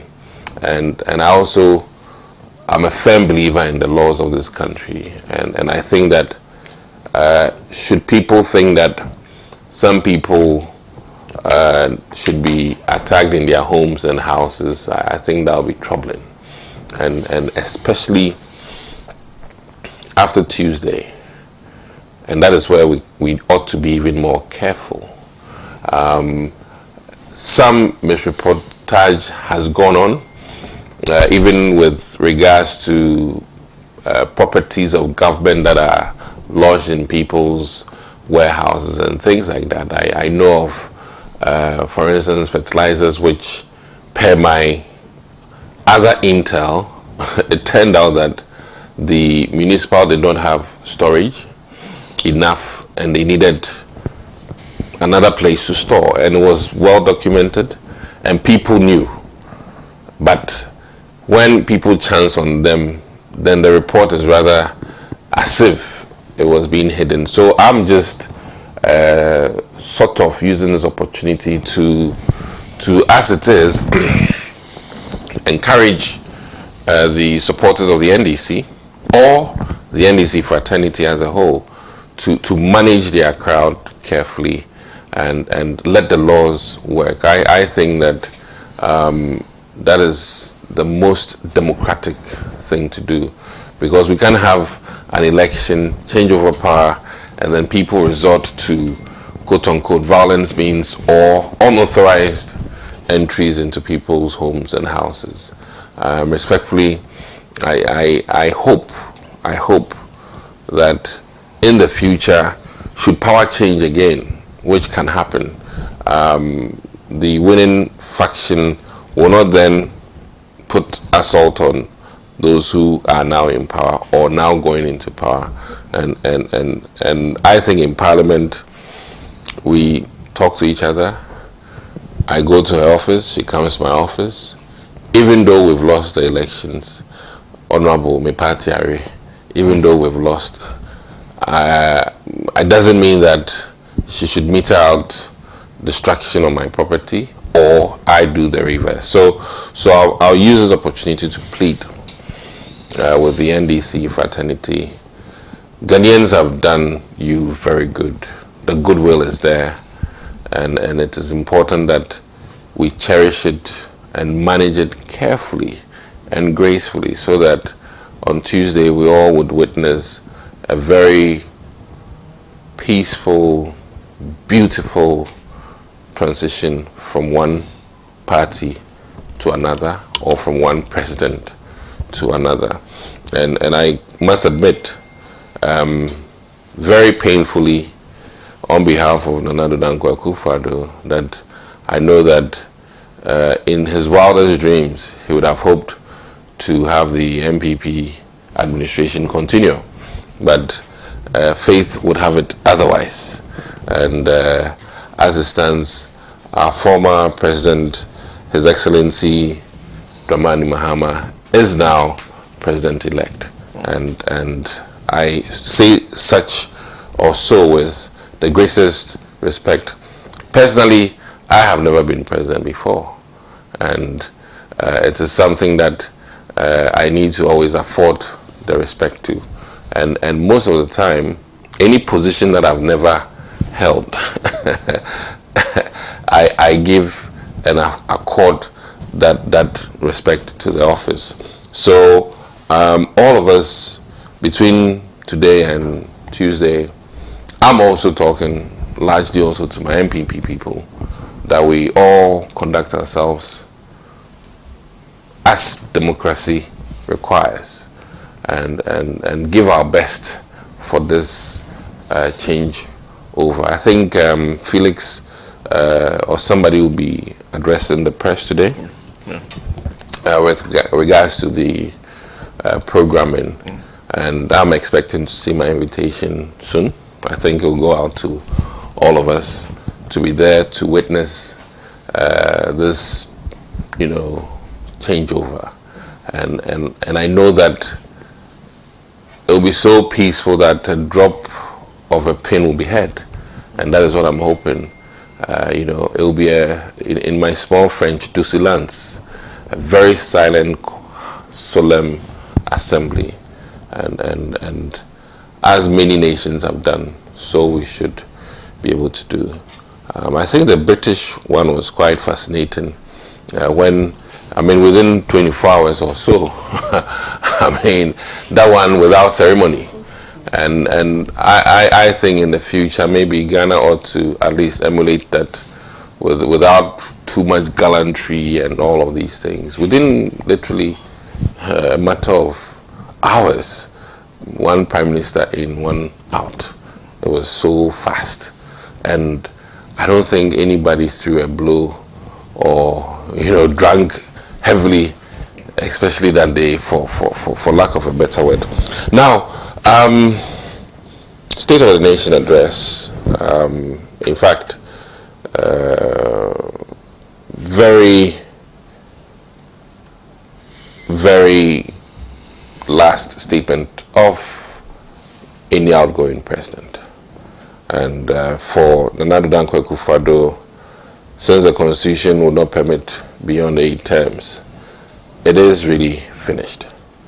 And the docket literally is closed and cannot be ever changed. And certainly Mahama's 2016 was not his last State of the Nation's address, but for this one, because it's 8 years, we know this was his last. He spoke a lot. He spoke a lot, and I can reiterate one thing which I am passionate about, that, and I think he was categorical in that regard, that though he had wished to do 111 hospitals, district hospitals, including the psychiatric ones and all that, he's commissioned 3, and is hoping that by virtue of the need for continuity, the NDC administration, I think if they even do 10, would have done a lot. I'm being fair here, because under our old administration, if we've done 3, I can't almost burden the NDC to do all the 111 in the next 4 years is impossible. But I think to show good faith, I'm hoping that the Anyanso Utum 1 can be done, at least, by being a bit biased here.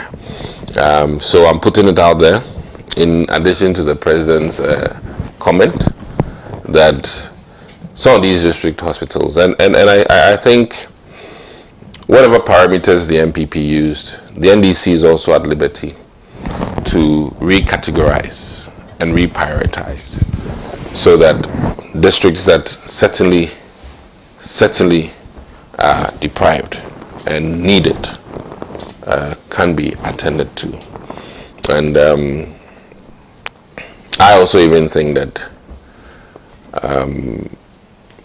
in view of the normal progress of healthcare and its development, at barest minimum, the maternal and maybe child wings can be completed and put to use.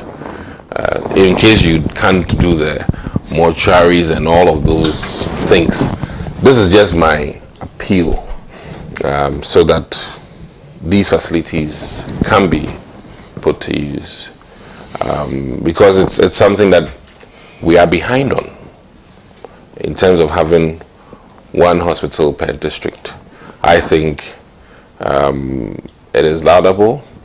It is one of the things that make sense to everybody in the world when you are fighting or pushing for health.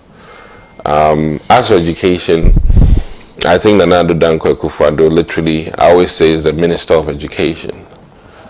His government, if not for anything, if we scored 0 and everything, at least as for the promotion, the creation of the need for children to go to school, the encouragement for mothers to have no excuse to take their wards to school, I think I'll give him a plus on that initiative. And Kufuor may have come with other things. History will remember Nana Addo Dankwa Akufo-Addo for being maybe the man of health, the man of education, more so than anything. And I think that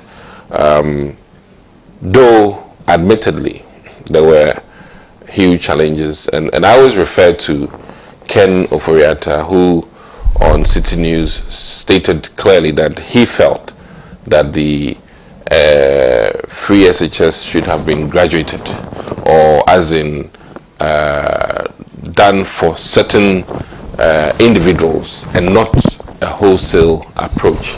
I think I stand with Ken on that in terms of the free SHS program, and I think that certainly in line with having a new administration, I will score the NDC administration on how they amend the free SHS. That one I can let you literally inform the NDC caucus that it is one thing that outside of Parliament I'm going to be very particular in looking at how they do some amendments.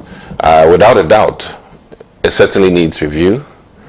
Our kids and children cannot go hungry in schools. Undeniably, some of the videos I saw were not very good for a 20th century or 21st century education.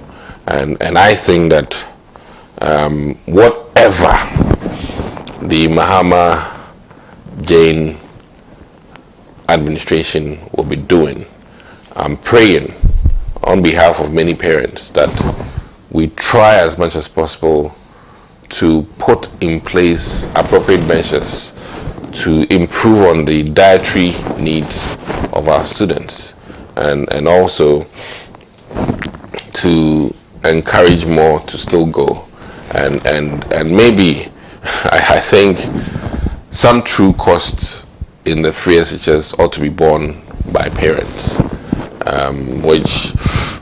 because in fact, I know of parents who their wards would call them for money to buy food, even now, and I think that as a new government, this needs to be looked at carefully, so that our feeding in these schools will be well done and much appropriate.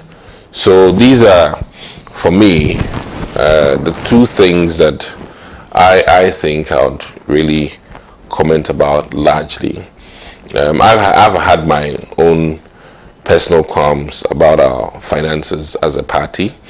I'm with the people that stood up midstream and said that based on our small knowledge of economics, small knowledge of the people's perception and the confidence they had in our finance ministry, that we ought to have changed gears, or we ought to have changed our path. And unfortunately, as we all know, we were booted out for that very reason. I know that we did that painfully. It's never easy for members of parliament in the ruling party, never easy, to get up one day and tell the president, not in closed door meeting, but in public, that several members of parliament are not satisfied and feel that our finance minister or the finance ministry's direction or vision ought to have changed. So I mean, I won't belabor that point. We are where we are simply because that adage reigns supreme, and that is one thing I would always remember President Kufuor for. I think it's one of the phrases that he brought to bear, that so with all the talking, at the end of the day, fuel prices are increased, meters are taking people's monies close to election, and I mean, I literally felt the pain of the people, but government revenues became so very critical to the administration that they lost sight or lost track of the fact that the sentiments, the aspirations and dreams of the ordinary man on the street also mattered, more so than shareholders and what have you. And we succumbed to such a unfortunate defeat, colossal by magnitude. And I think that it's a very painful thing. I say it quite painfully because every now and then it feels like a funeral or a death in a family. Every now and then it just reminds you that, hey, truly, we've lost the power. We are powerless. We are unable to really steer the affairs of this country as much as we would have hoped to. But I must also say that all is not lost. The NDC also has some capable people over the years. I mean, I must admit, and honestly, growing up, Nine Krachi Fono were largely in the MPP. I mean, that's the perception. But I must also commend the NDC, without a doubt. They also got the men, they also got the women. And though our policy directions are usually very different, we subscribe a bit more to pro-business, pro-capitalistic thinking. They do not. They are, quote-unquote, comrades with the socialistic, program, true or false. And If the practice and principle is different, that's another day's discussion. But be it as it may, we had variance because of our, entrenched positions in terms of which ways to produce growth or create employment. And that is where we had variance, but the expertise are there. There are medical doctors who are NDC, and there are medical doctors who are MPP. Likewise, accountants who are NDC, and accountants who are MPP. So I think invariably Ghana will not necessarily burn. I would have wished the foreign reserves were more than 8 billion, as the president quoted. I would have wished, because my thinking is that if we had 6 in 2016, 8 years later, double that would have been reasonable, considering inflation and everything in the world. But that is not the case. If wishes were horses, beggars certainly would ride. So the die is cast. We've lost the election. The verdict is done, and no matter what it is, we can't reverse it. And I think it's an opportunity for us to now go back home, do reflection, and then where the issues were, we can retweak them. I believe very much in reorganization. It's a very fantastic thing. It's one of the best things that can even happen to parties and organizations. And I think that there's a very opportune time for Ghana also in terms of Ghana's reorganization, where though we may have failed to change ministers, now the entire party government has been changed, and for that reason reshuffled. We are now a reshuffled party, and this affords the NDC an opportunity to come, and then we are watching 60 ministerial appointments. We are watching. You dare not go above 60, because I know Uncle here would certainly come after you if you go above your 60 commitment to Ghanaians. So by and large, my hat goes off for President-elect John Dramani Mahama. We all wish him well, because if he succeeds, the ordinary Ghanaian also succeeds.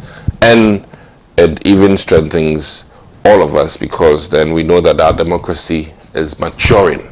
We are getting to a place where things will work. And I think that the president made one categorical statement, which is also important. When President Obama came, he said that our institutions must work. So I would also charge the NDC to ensure that we do everything possible to let the state institutions work. Where we faltered, I think Council said one thing: the perception that we put into the EC, some quote-unquote party affiliates and all that, those things I would wish that the NDC is also particularly mindful of, so that institutions of the state can work well without fear or favor, and execute the power and authority that the ordinary Ghanaians have bestowed upon them. So in a nutshell, there's so many things that man could have talked about, but I think my focus simply will be on the fact that free SHS, the NDC should review and do better for our children, and then the health, education and health, very important, and that is all I will talk about for now. Thank you very much, Doc. A few comments from those who are watching us. First one, I think on WhatsApp, this Andy Crown says, honest admission is the way forward for your party to heal. There's also Shepherd Alfred Lawson, who says Dr. Admakisi is one of the genuine and purest NPP members He's too fine to be part of that party. I admire him for the kind of person he is. I desperately want to connect with him. That's coming from him.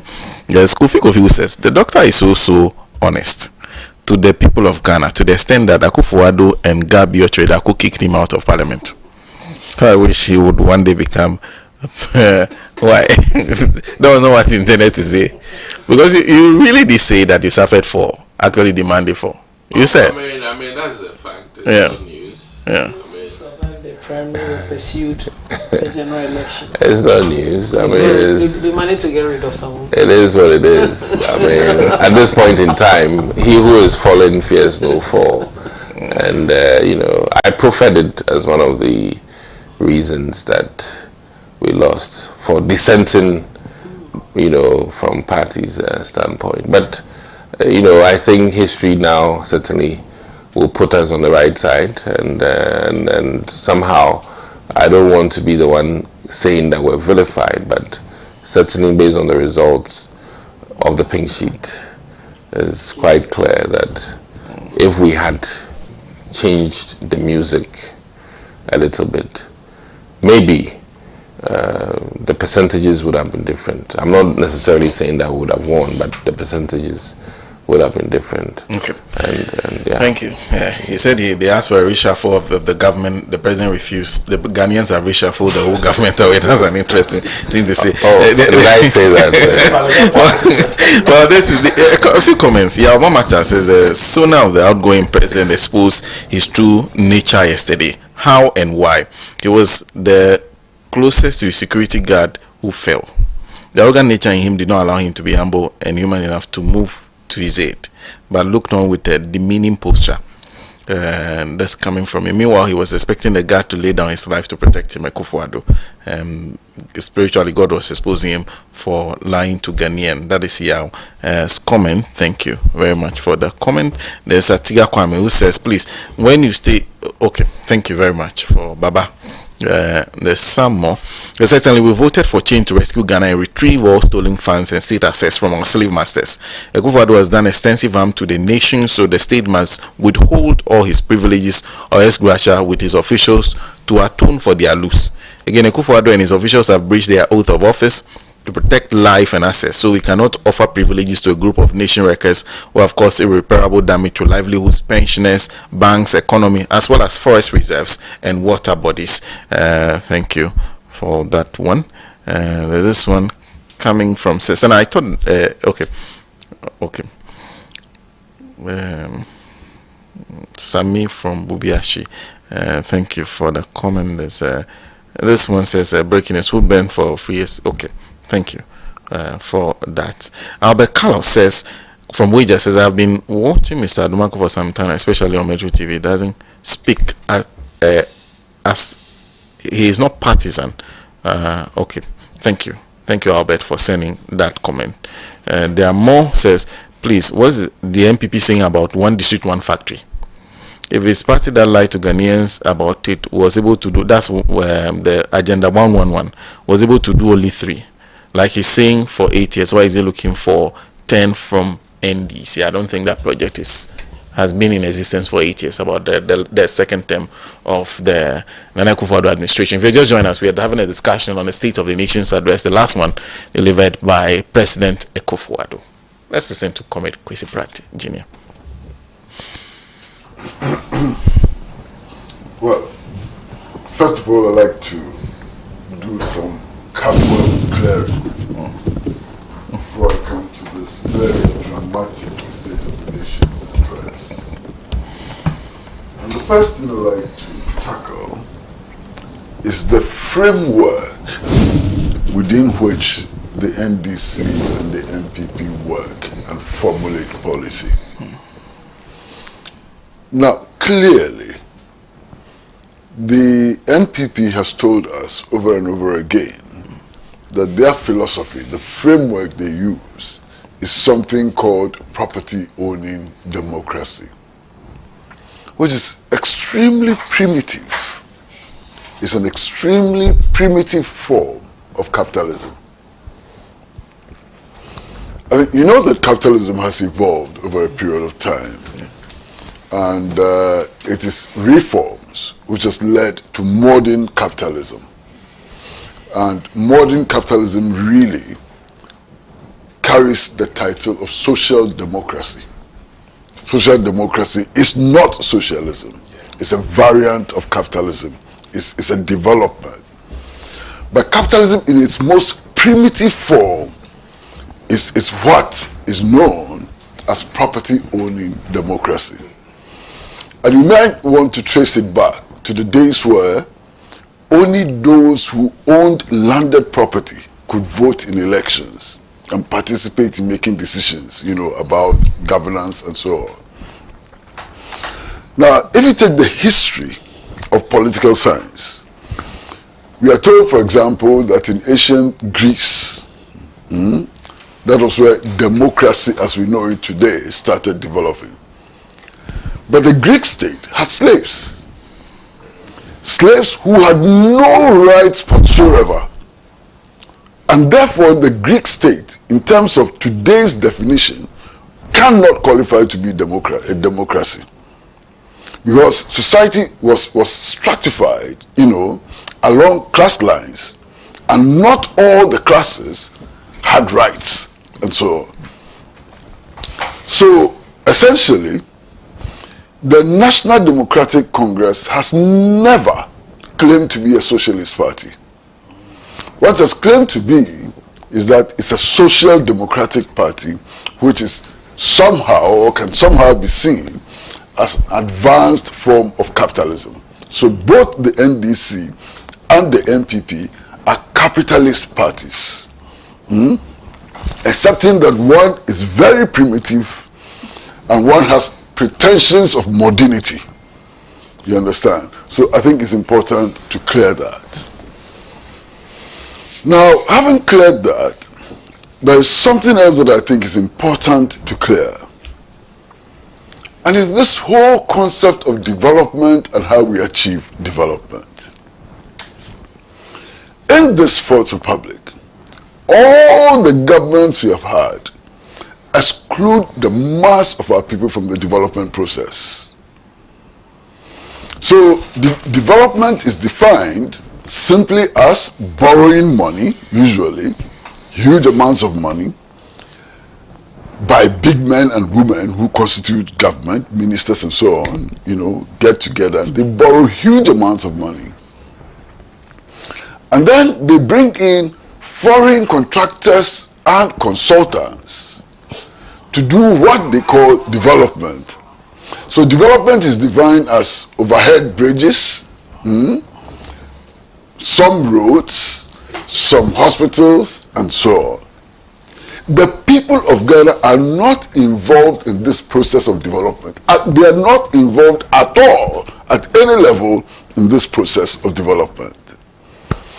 Now, I'm hoping that one day we would have a concept of development which clearly implies the mobilization of our people to solve their own problem using their own resources.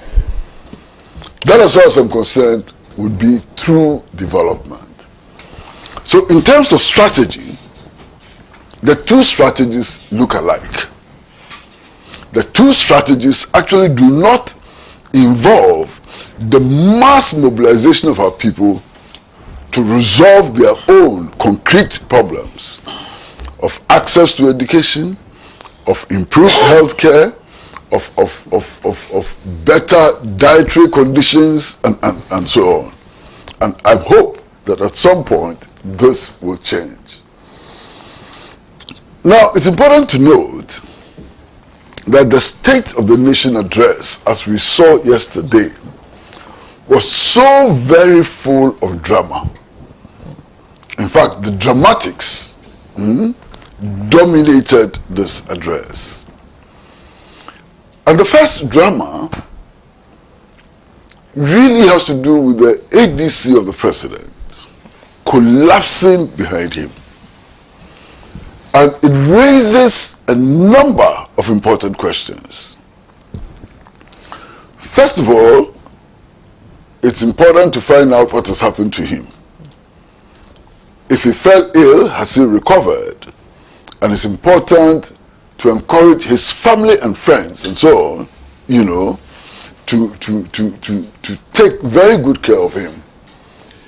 He collapsed in the performance of his duty as an employee of the state. And I think that we should show a lot of sympathy for this gentleman who collapsed behind the president. Now, one of the questions which arises immediately is, his collapse, was it due to a known health condition? And if it was due to a known health condition, how come that he continued to function as an aide to the president and was deployed to stand behind the president, you know, for this address? You are standing behind the president.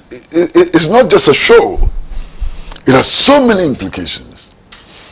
The role assigned to him also involved the protection of the president in case of an emergency. And if he had a known health condition, he could not have played that role, and his choice must be problematic, you understand? Now, if it was not a known health condition, is it that the health condition existed, but because of lack of examination, it didn't come up? And if that is the case, then there's another serious problem that we need to look at, and it's a security, you know, problem. Now, this guy was on camera, and he didn't collapse all of a sudden. The collapse started. I saw it. It took minutes before he hit the ground. Started shaking, you know, started drifting to the left and to the right and so on, before he eventually sank to the ground. Now, for those of us who were watching the address on camera or on television, we saw it happening. Now, my question is, didn't anybody else see this happening? Because if the president is speaking in such a forum, attention ought to be on him. Everything around him ought to be noticed and so on. How come that this guy was allowed to go through those processes and eventually collapse to the ground?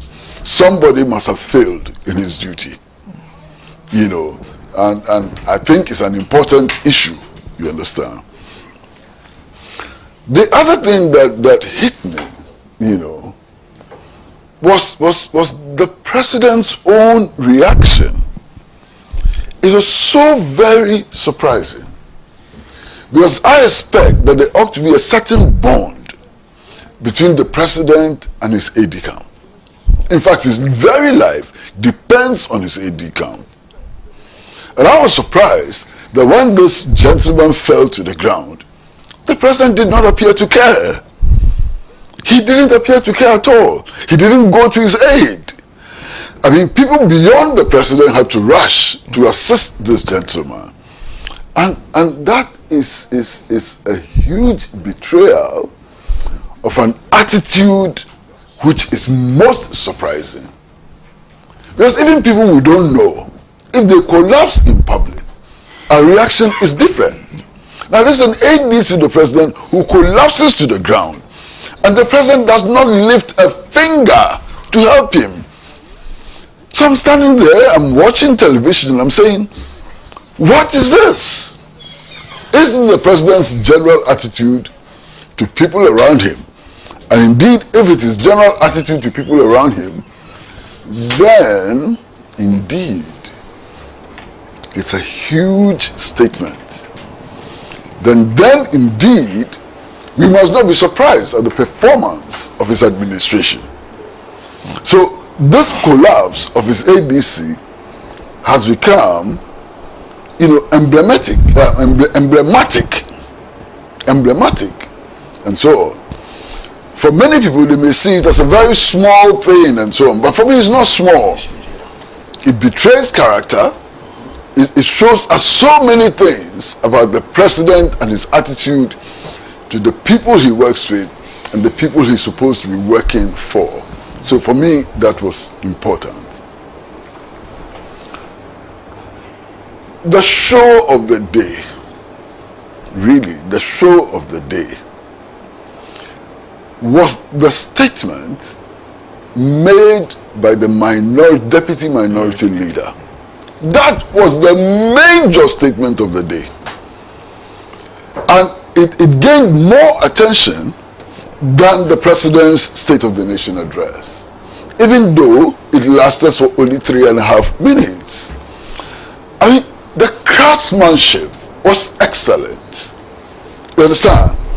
The delivery was problematic. I mean, it was delivered in halting English. And please excuse me, I'm just being honest about it. The English was halting, you know. It was not about the diction and so on, but you saw a certain lack of flow and so on. But in spite of that, it was a master speech. It had some mastery around it because it captured the moment and defined the State of the Nation address within 3.5 minutes, to the admiration of even the outgoing president himself. And that was a really master speech. The State of the Nation address was supposed to give us an indication of what has happened to this state within the last 4 years. Some say 8 years, but I believe that essentially it's about the last 4 years, what has happened and what has not happened, and whether the government has done well or has not done well. The minority leader summed it all up. I said the verdict of the people is already out there, and the verdict of the people is the results of the election. You can't go to an election and lose so massively and claim to have done so very well unless you are arrogant and disrespect the verdict of the people. Clear? You understand? The power presidents and governments exercise is power which belongs to the people. And ultimately, it is only the people who can make a determination as to whether governments have done well or have not done well. And that determination is made by exercising their vote. Their vote is the verdict. And the people of Ghana, their vote, their verdict simply was that this government has done so abysmally over the last 4 years. So very abysmally.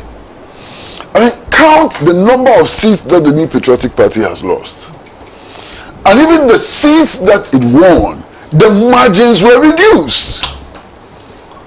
I mean, this is an incredible defeat. It's never happened in the so-called Fourth Republic. And I say the so-called Fourth Republic advisedly. Because the Republican status we achieved in 1960 has never changed. Ghana has only been one republic. There hasn't been any different republic. The Republican status of Ghana, which was attained in 1960, has never changed. So it's only one republic. But for the sake of those who like to dramatize, those who like to do all kinds of things, so let us accept that we are in a Fourth Republic. And for this Fourth Republic, no party, no government has suffered the kind of defeat that the New Patriotic Party suffered in this election. Of course, if you compare it to 1951, I mean, the 1951 defeat was certainly more massive than this one. I mean, the CPP and Kwame Nkrumah simply just swept the polls and reduced its opposition to just rubble, complete rubble. That was the most massive defeat that the ancestors of the New Patriotic Party suffered. But this is the second one. I mean, huge, such a huge defeat, and it's a clear verdict.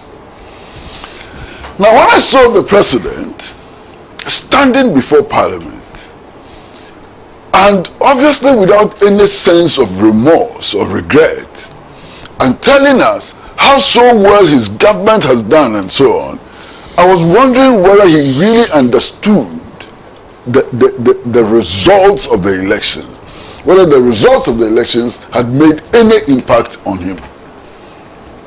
Because if he were aware of the weight of the election outcome, he could not have been standing in front of us claiming to have done so very well. Because the verdict is clear, and the verdict is superior to his opinions about himself and so on. He was not humbled by this defeat, and that is a worry, for me. Now, we're supposed to be starting this discussion with the economy, and I intend to do just that. Now, here is the outgoing president standing in front of all of us and telling us about how much we have in our foreign reserves. And I'm wondering, so why did we go to the IMF to borrow 3 billion? If we have so much money to our credit, why did we have to go to the IMF cap in hand, on our knees, crawling, to get $3 billion? I mean, unbelievable, incredible, because the two don't jive. We went to the IMF simply because we were broke.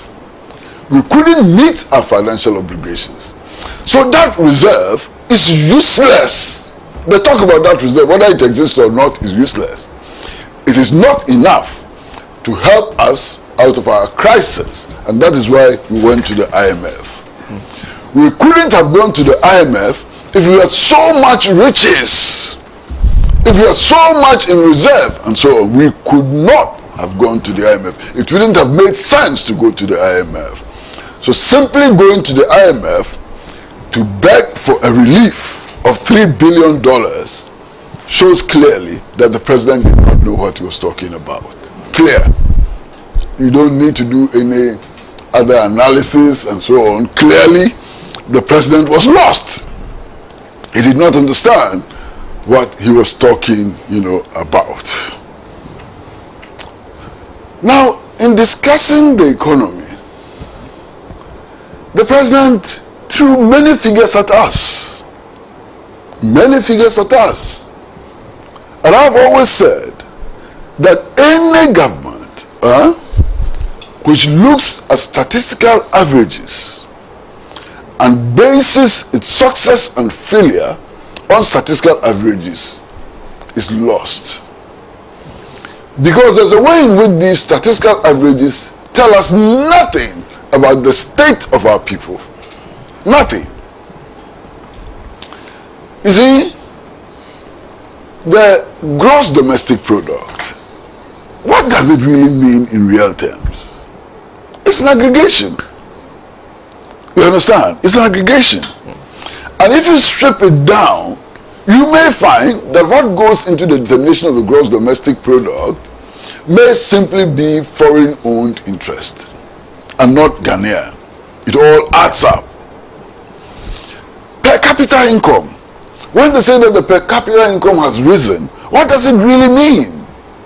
Because it's possible that only 2% of the population will get such a massive increase in incomes that it will distort the reality. When 98% have had a reduction in their incomes, 2% can get such massive increases in income that a certain figure will be thrown at us.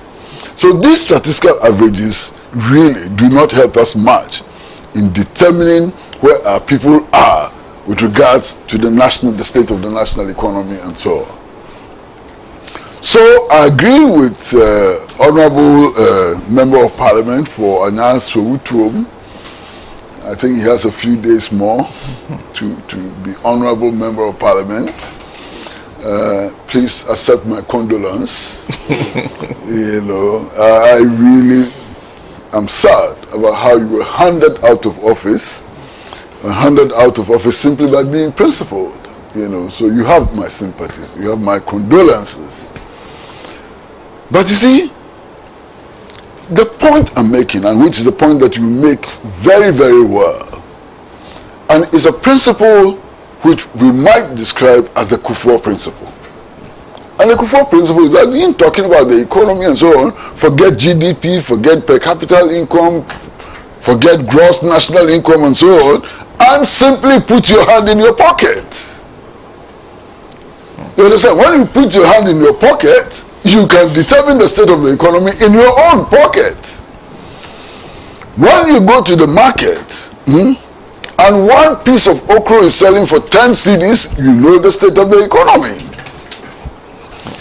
If you're a taxi driver, and you can't meet your daily sales and have to go to Shylock to borrow money to meet your daily sales, you know the state of the economy. If you're a pensioner who provided adequately for your pension period, for your health care and so on, and today you are sick and you cannot afford your medicines because of a haircut imposed by government, you know the state of the economy. You understand? If you saved in any of the Ghanaian banks, which had collapsed, and your money is lost and so on, you know the state of the economy. So the people know the state of the economy, they understand the state of the economy very, very clearly, perhaps better than people in government and so on. Now, one of the things that shocked me a great deal was the president's claim that at the time he took office, the energy sector had an accumulated debt of $2.5 billion at the time he took office. And that the projection was that if the trend continues, things will get worse in 14 years and so on. And that by the miracle that he had performed and so on, at the end of his tenure, the energy sector debt was still at $2.5 billion and that this was an achievement. My goodness, Jesus Christ of Nazareth. Achievement? The debt, according to him, he says that the debt was $2.5 billion, has not reduced by 1 cent. Master, has not been reduced by 1 cent. And for him, it was an achievement. My goodness, I couldn't believe it. But that's a sense of achievement. Keeping things as they are, sense of achievement. So if we were to retrogress, what would it be like? Unbelievable. But be that as it may, he then comes up and tells us that, look, I'm leaving office when the lights are on. When I came into office, the lights were off. But is that true? All of us know that that is not true. He came into office at the time when the lights were on. And he's actually leaving office at the time when the lights are flicking. Dumso is back with us. It may not be on the same scale as happened some time ago, but it is with us. In fact, one of the independent power producers had to stop production because of the state of indebtedness to the independent power producers. And given the fact that the independent power producers, not the whole power sector, just the independent power producers are owed $2.5 billion. If the incoming administration does not do some magic, and I don't know what magic they are going to do, to deal with this debt, my goodness, we are in it. We are going to get a major power crisis, which will not be the results of the inefficiency of the incoming administration. It will be a legacy of inefficiency from the current administration. And I think that we have to understand that very clearly. It is likely that we will get into very serious doomso very soon, likely. The only reason why we are not there yet is that this administration is doing everything possible to keep the lights on somehow, so that they can shift the blame to the next administration. That's the only reason. So I would not be surprised if in the months ahead of us, we enter into doomso. Indeed, in the Kufuor administration, we had a power crisis. And many people blame the Kufuor administration, and justly blame the Kufuor administration, for the power crisis. Of course, I was angry at the time because we were not being given a scientific solution to the problem. We were asking these charlatans in Kasok and so on to go and stand on the Volta River and pray to God to make rain fall into the river, and so it was so annoying. We went and bought what Reku Brobe described as toy generators and so on. So the approach was so very annoying. But the crisis had not been caused by the Kufuor government, okay? Because from 1966, we had stopped the expansion of the power sector. Indeed, it was only Achapo who came and added the Pong hydroelectric project. The Bui Dam, for which engineers were on site by 1966, was stopped. The mini hydro project, which was envisioned by Nkrumah, was stopped, and so on. So there was a huge gap, and so on. And Kufuor became a victim of a very bad history of neglect of the energy sector, And I remember those days, Nana Asante Bedietu, who today is the executive secretary to the president, his father was the chairman of the Energy Commission. And indeed, I was invited to interview his father by Nana Asante Bedietu, to throw more light on why we had this energy crisis. And his father made it very clear that it was because of the bad policies of the National Liberation Council and the Progress Party government which brought us here. You understand? Why? When they assumed power, they brought some expert from the UK who came and told us that there was no need to expand energy generation because we had enough from the Akosombo project. And that is why we stopped the nuclear power generation project, which was in the 7-year development plan. And that is why we stopped the mini hydro project, which was in the 7-year development plan. That is why we stopped pursuing green energy and so on. And the cumulative effect of all this neglect brought us to the crisis that the Kufuor administration faced. It is possible that the Mahama administration is going to face a new crisis in the power sector, but that would not be the fault of the Mahama administration. It will be the cumulative effect of past neglect. It will be the cumulative effect of the piling of debt in the energy sector. But you see, let me make this point very clear. And this morning I was having a chat with my brother here about the future of this country. And both of us agree that a failure of the Mahama administration will have very dire consequences for the democratic experiment. If the Mahama administration is not able to deliver, it is democracy, the bourgeois limited democracy we have, which will be in danger. Because after Mahama, how can we convince the people of Ghana that this democracy works? 1992, they went to the polling stations, they voted in a government, they suffered all kinds of things to get an election going. What did the people of this country get out of that election? 1996, we repeated the same thing. What did we get out of it? And so on and so on and so on, so many elections with very little to show. You understand? Now, if you look at the outcome of this last election, the overwhelming endorsement of President Mahama and so on, it's a huge statement. President John Dramani Mahama cannot afford to fail. He cannot.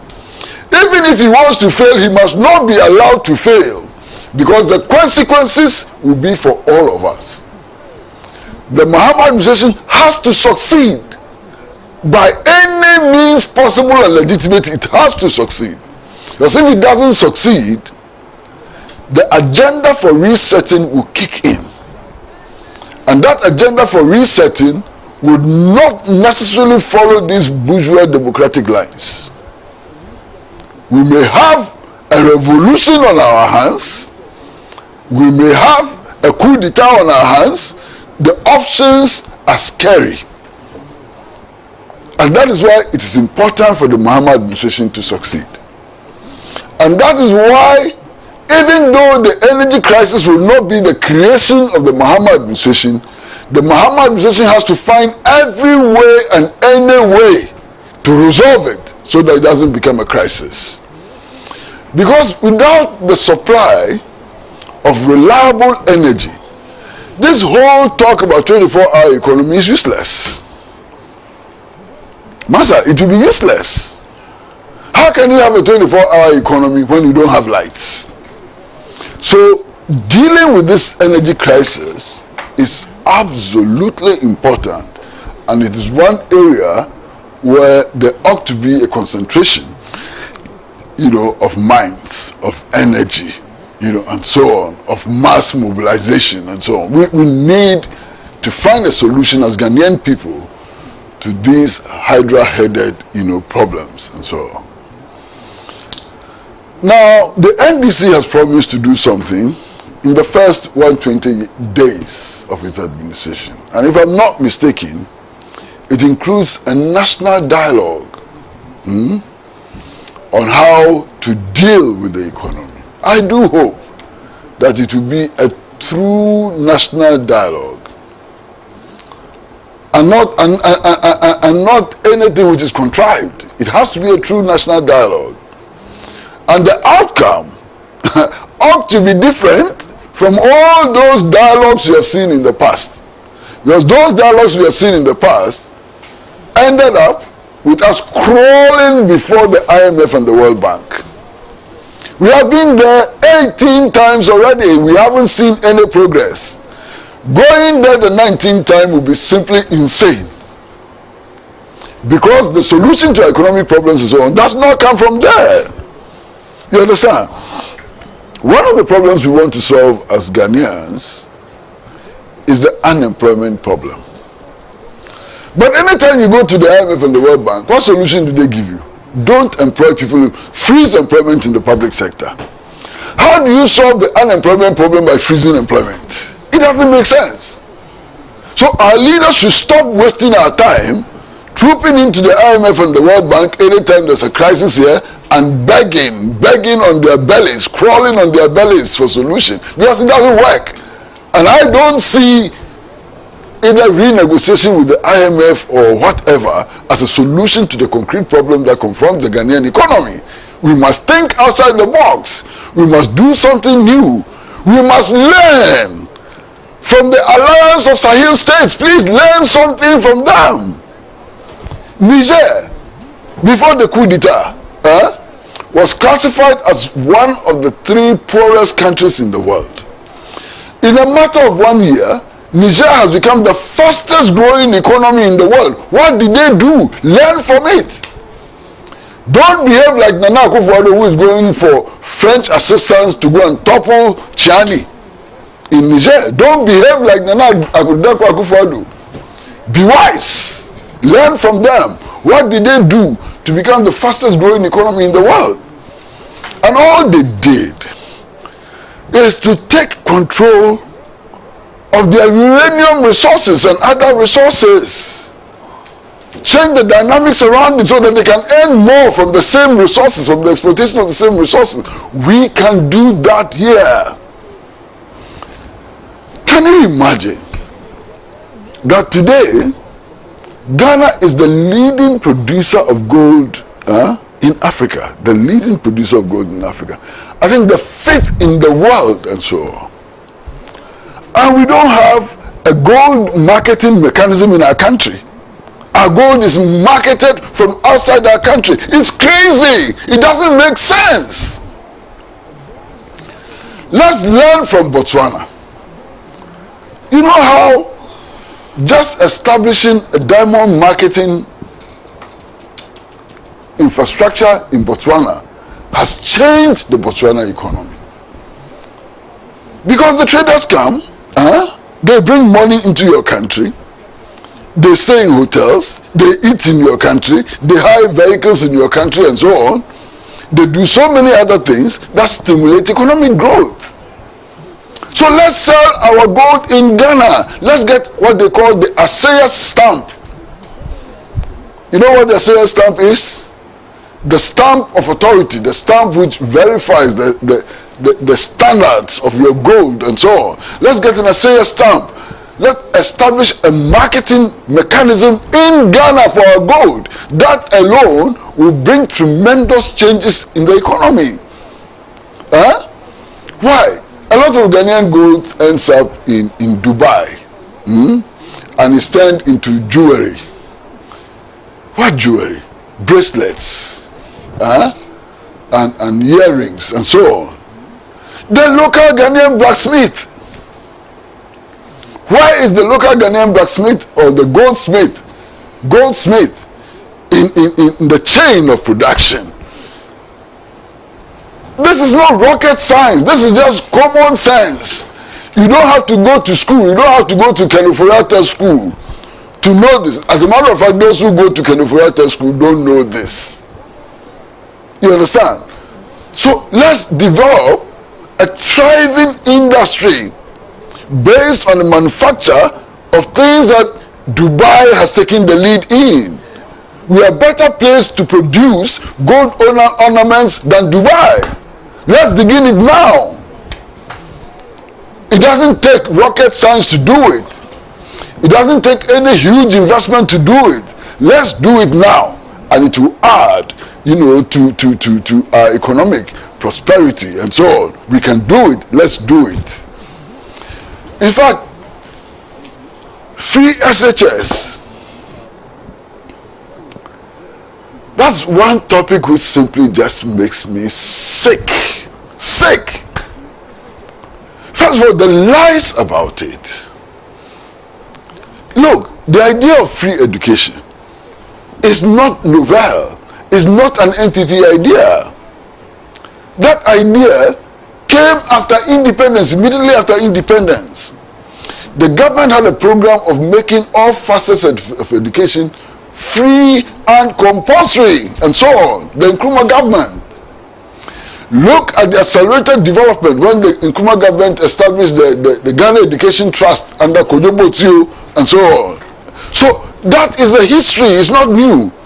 Indeed, it was the Buzia government who came and put brakes on the free education program of the Convention People's Party, leading to his being harassed on the University of Ghana campus by Professor Ibo Hatchful. If you remember, Professor Ibo Hatchful, then a young lecturer at the University of Ghana, was actually arrested for confronting Buzia and telling Buzia that instead of stopping free education, he should have come to the campus in a VW car rather than in that opulent, extravagant display of convoys and so on. And he was arrested. I was a young boy then. I can remember this battle over free education. So free education is not an original idea from Akufo-Addo or the NPP. Even in this so-called Fourth Republican dispensation, the very first political party which promised to introduce free SHS, free education, was the Convention People's Party. Okay? The political party, the first political party that showed any seriousness towards it was Dr. Indo's PPP. They actually came up with cost. They had costed it. They showed how they were going to mobilize resources to finance it and so on. You understand? Why? The NDC under Mills started implementing aspects which they believed would lead to free education. In any case, free education is a constitutional injunction. Read the Constitution, the 1992 Constitution. It's there. Progressively free education and so on. I must appreciate what I meant to say is that... I'm not reacting to you, but go on. Yeah, but go on. I said that the Nana Akufo-Addo's era, he projected the need for education, and I was commending the administration for that.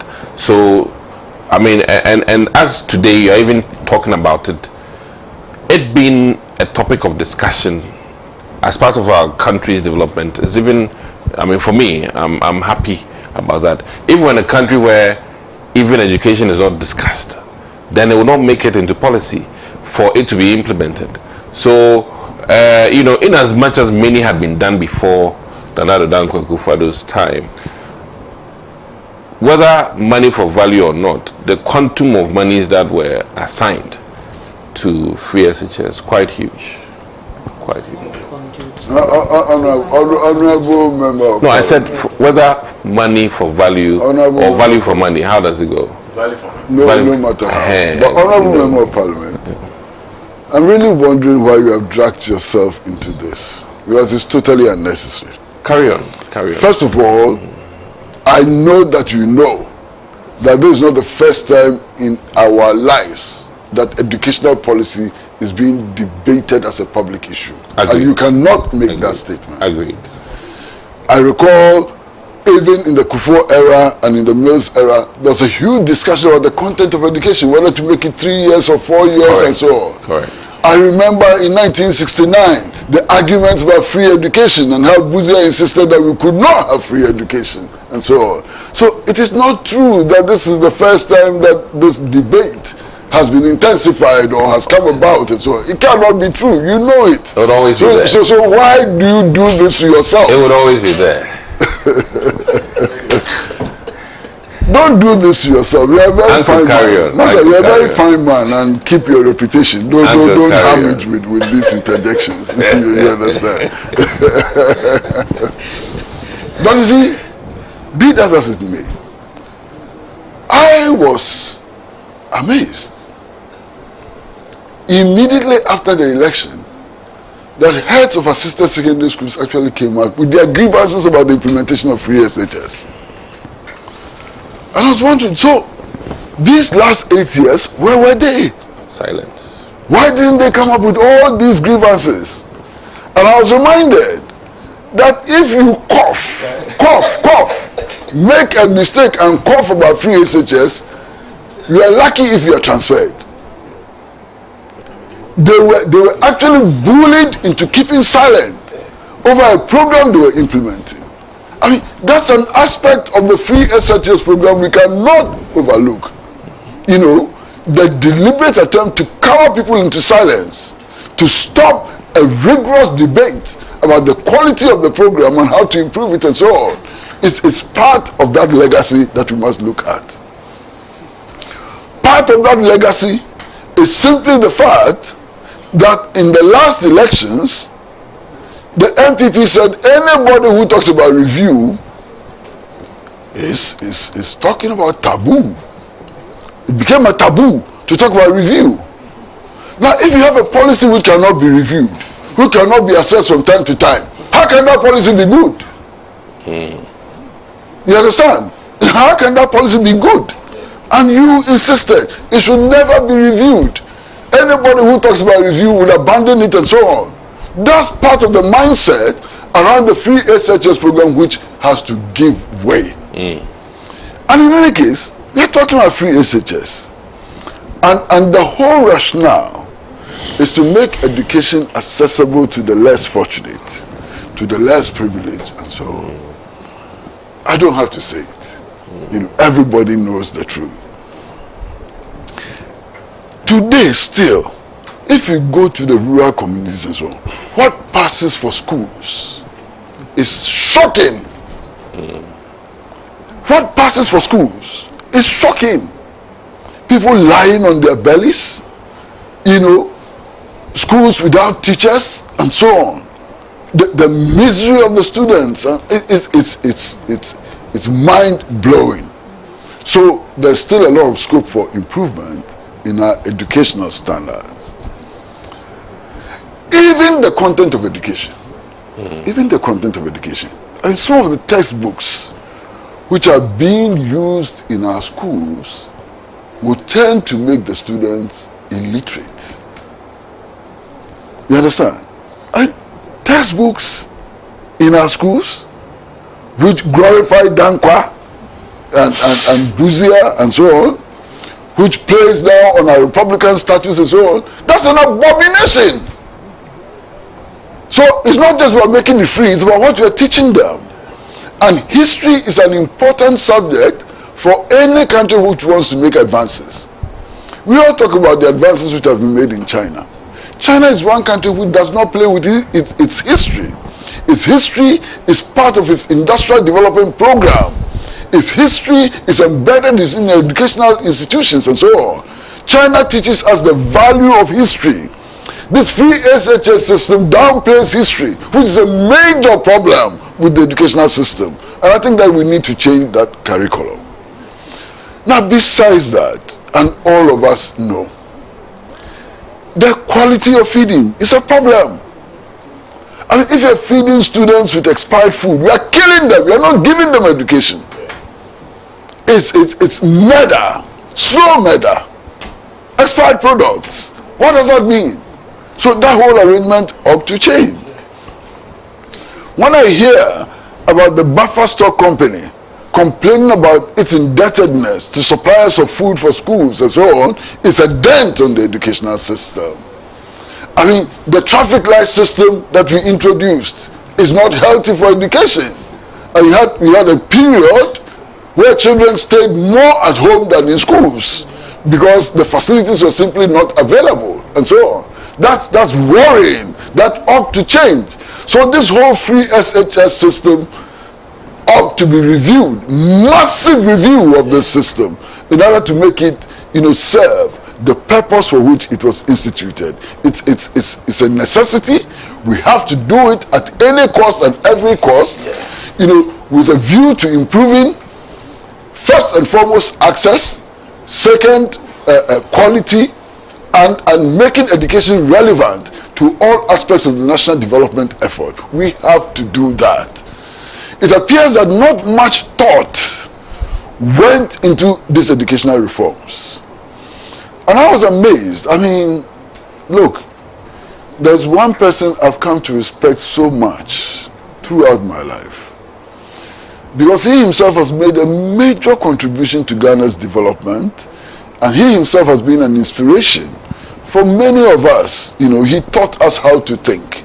He taught us the importance of thinking and so on. And I'm talking about Professor Akil Akpasoya. I mean, I think on record is the youngest vice chancellor of the University of Ghana, one of the most brilliant lawyers of our days and so on, an educationist. And then Professor Akil Akpasoya came up and criticized this free SHS program and offered alternative views. My brother, come and see how these MPP communicators and serial callers descended on him and tore him apart and so on, simply for expressing his views as a citizen on this free SHS program. Not me. Not you, I agree. Not you, but your people. You understand? I mean, Master, how can you have an educational policy that nobody can criticize, nobody can talk about, and come and stand in front of us in a State of the Nation address and boast about it? How is that possible? So this needs massive review, major review. It needs that. Now, one of the issues which has also come up is Galamsey. And the president spoke about it. And he started talking about having put his presidency online. What? Galamsey? But you see, when people talk about Galamsey, they invariably are talking about the quality of the water which flows through our taps. Most people. It is far more than that. There's medical evidence today that children in the areas most affected by Galamsey, children who are being born deformed. Some of the children are being born at birth. They are blind. They can't see. Some of them have no limbs. Some of them suffer what you call congenital diseases. Is that how you call it? Yeah. Congenital diseases and so on. That is killing the future of our country. The future of our country is the babies, is the young people who are being born today, and they are being born deformed as a result of galamsey. That's a huge problem for us. You understand? The doctors are sounding the alarm bells. New diseases are coming out that the doctors cannot explain. And they think that it is connected with galamsey. We are killing our future. That is it.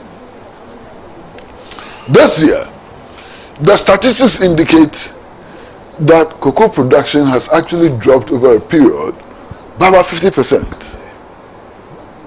And they say, I don't say it, but they say that cocoa is the lifeblood of the economy. Is that how you say it? The lifeblood of the economy and so on. Cocoa production is being heavily affected by galamsey. The galamseyers are buying land on which cocoa, mature cocoa, exists. They are cutting the cocoa down and doing galamsey. And for cocoa farmers who refuse to sell their plots, they simply inundate your land with water and kill your cocoa trees. So the cocoa farmers are beginning to see that, well, you can't resist for too long, just take the money and scram. And they're taking the money and scramming. And the cocoa industry is collapsing as a result of galamsey. Even the quality of the cocoa bean, for the cocoa farms that survive, the quality of the bean is being affected. Look, when I was young, one of the most pleasant things you could have were oranges from Obuasi. When you cut the orange from Obuasi open, it is yellowish, the inside. Taste, wow. Obuasi Anka, Obuasi oranges. The best you could find anywhere in the world, and so on. Today, studies reveal that the level of arsenic in Obuasi oranges is 10 times more than World Health approved standards. So this beautiful orange from Obuasi, sweet and so on, you have to be careful when you're eating it because you could die out of it. That's the effect of galamsey. That's the effect of galamsey. It is poisoning our rivers, poisoning our people, poisoning our food, leading to deformation of babies and so on. In fact, galamsey is a crime against humanity. Clear crime against humanity. And no government under whose administration galamsey develops to this extent can claim innocence. The Shamfines and the excavators and so on, they come through the harbor. They come through the harbor. They are moved on our streets to these mining areas. I used to travel to Obuasi, and every time you see these excavators and Shamfines being moved on the streets, passing police barriers. They are cleared from the ports and so on. So how can government claim innocence? How can government claim innocence? Now when you have party bigwigs sit on television and display gold bars, we should be asking questions. They take gold bars from their side bags, say, one, this is real money. That's how they say, this is real money. Put one down. Say, should I bring more? Presenter says, oh yeah, bring more. They bring another one. I have even more in the other side. Then they bring it and so on. We should be asking questions. What kind of society are we building? When there is this silly, opulent, reckless display. Opulent, reckless, silly, arrogant display. Who kind of society tolerates this? And this happened in the glare of public. So how can our president come and claim that he did his best to fight it? What is doing his best? If this is his best, I'm wondering what his worst would have been. My goodness. If this is his best, what would his worst have been? We don't have enough time. We can't talk about everything. And I'm happy that we can begin, just simply to raise the issues in the hope that in the days ahead there'll be a lot more discussion of these issues so that we may somehow find some solution, you know, to the problems that confront us. But you see, my own nephew,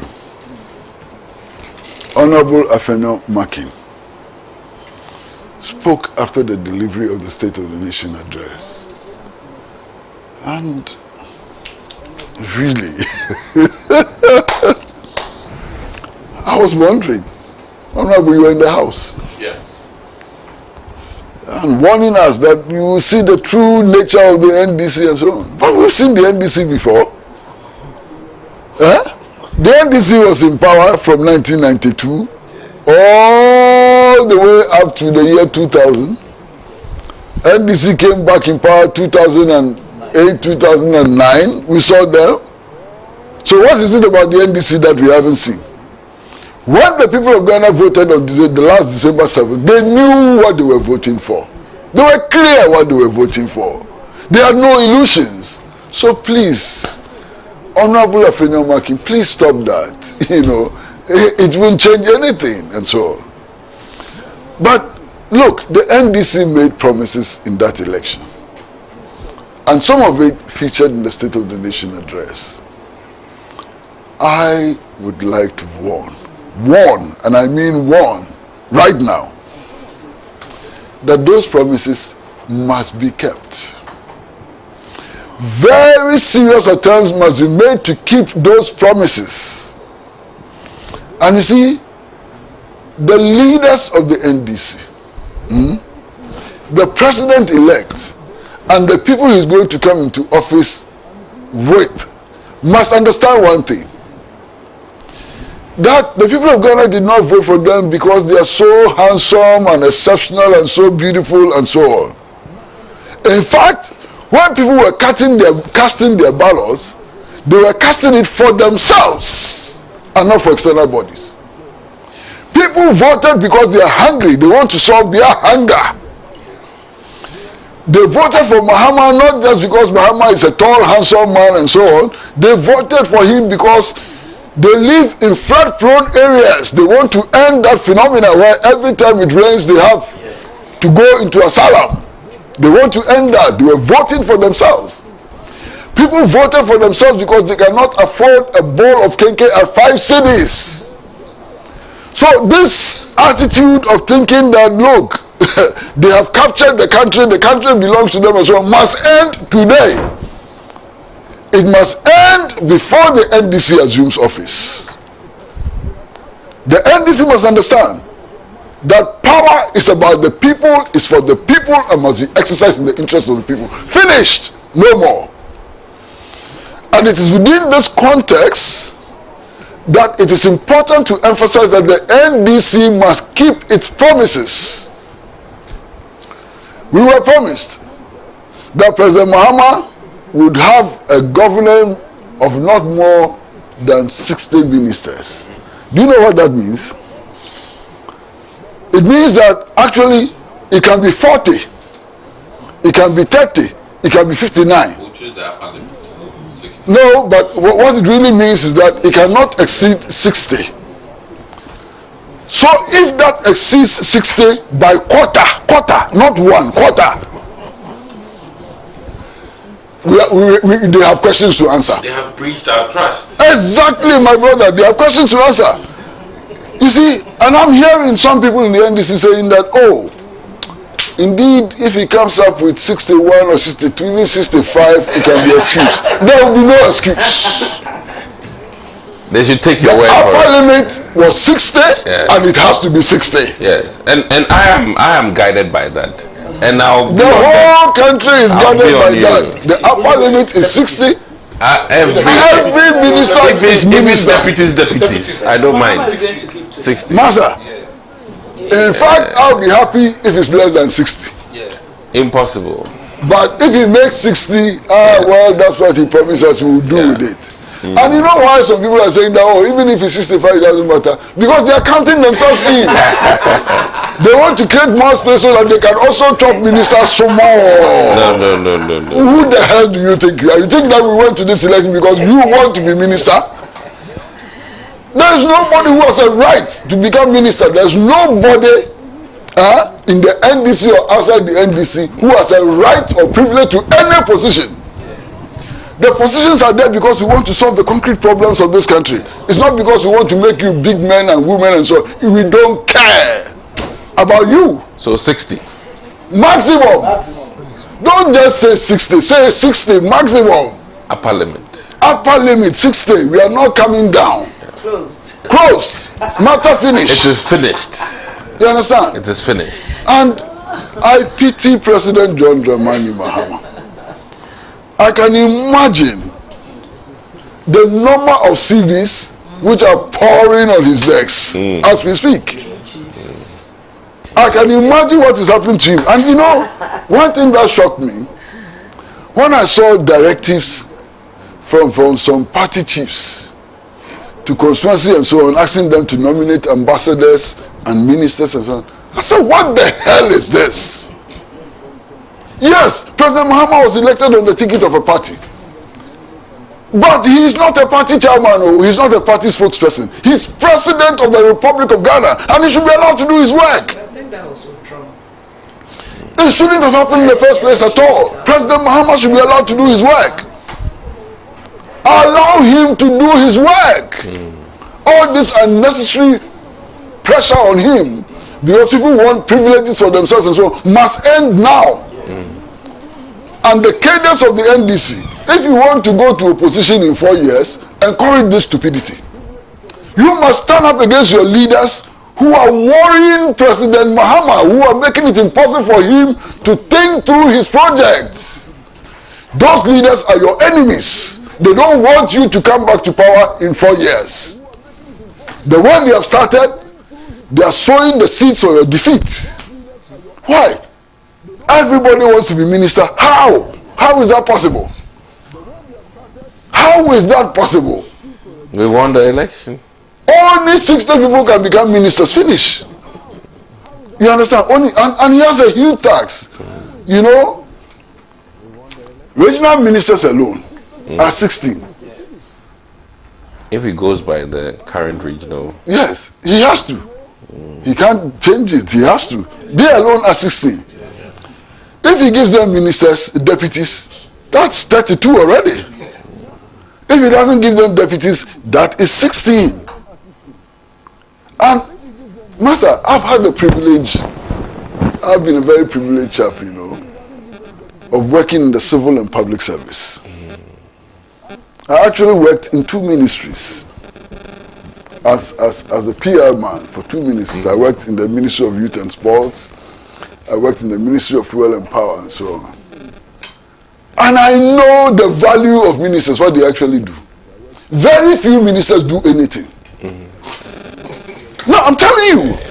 We write the speeches for them. Well, we hope they can combine some. They should combine a lot. Master, I'm just. the ministers. I can advise the ministers. NDC, so. Some of the ministers that I worked with, and some of the ministers that I got to know, and so on. You write a speech for you won't change one word. In the UK, for instance, energy and environmental. You know how speeches are written in the ministries. I will tell you. Every ministry has a speeches file. Some can't read what is given them. Speeches file.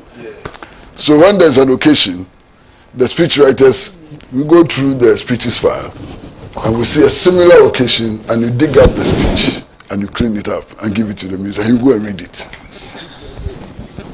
He will go and read it. You understand? The tricks of the trade. He will go and read it, master. Sometimes the minister won't even see the speech until maybe 1 hour to the time that he comes to you and say, where's my speech? Where's my speech? And then you give it, you put it in his hand. He will sit in his car, he will go and read it. So, really, if you think about the value that ministers add to the work of ministries, it's very small. Except for some technical ministries, like Ministry of Finance. You understand? Ministry of Finance, really, the ministers really are hands-on and so on. If you take a ministry like energy and so on, you know, apart from that, these other ministries and so on, Master, what do ministers do? But local government also involves a lot. Most of the time, the chief directors run the ministries. There was one minister whose name I wouldn't mention. Please don't mention. That's long ago. And I was going to visit this minister who was my friend, you know. So I get to his or her reception, because I don't want to disclose who it was. Told that the minister is busy. Hey, busy. Around 12:30 in the afternoon. So I turned to go, and as I got to my car, the minister got to know that I had been there and said, they should bring me back, you know. So I entered the minister's office. Master, party, beer, Guinness, malt, chicken thighs, and so on, with her friends. They were milking in the office at 12:30. Proper milking in the office at 12:30 in the afternoon. That ministry you're eating. So don't get it. But the disclaimer is this is way back. So not this not in the Akufo-Addo regime. Yes. I'm only putting a disclaimer. Not in the Mills regime. Yes. You know. But I visited this minister. So this clamor for ministerial appointments, so what is it about? We should end it. Allow Muhammad to do his work. Allow him to think through his project and how to realize it and so on. He will consult the party when it's necessary. He must consult the party. But don't create trust for him and mess him up at this very early stage. And I repeat, President John Mahama must succeed by all or any means. Because otherwise, we are all in trouble. Thank you. Thank you very much. Well, this is, when you're talking about the matter of what happened to the president's ADC, this is Dr. Godfrey Seidu Jasau, one of your colleagues in Parliament, who says, how about the breakdown of security? They should have secured the president first. How about if it was a silent pistol that hit the ADC? The forcing of the soldiers to stand on his feet and getting him to walk is a different conversation altogether. So he was just contributing to the issue you raised. Yeah. I thought that, apart from like everything that Uncle said was right, in terms of, I mean, we all know, we all have a sense of State of the Nation address. The presidents come, we can sort of guess the duration and all of that. So was the gentleman fit enough? Was that determined? But for me, what struck me yesterday was how long it took to find a replacement for the gentleman. It took so long. After he had been taken away, a policeman came clearly to just give cover, but then a military man came eventually, and that was himself. So in all this arrangement, there is no standby, there is no contingency arrangements. That for me was a big concern yesterday, and so I think it's something that we need to look at. Haji, briefly, a lot has been said about what to expect from the next government. Yes. Well, I agree, entirely with Uncle's submissions. And I know, actually, I'm not, Sena, you and I have had this conversation about Article 78.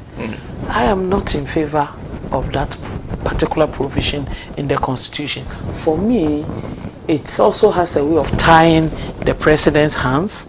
It has a way of affecting Parliament, where talent has to be grown. I mean, where people go in there to either be legislators or legislators and nothing else.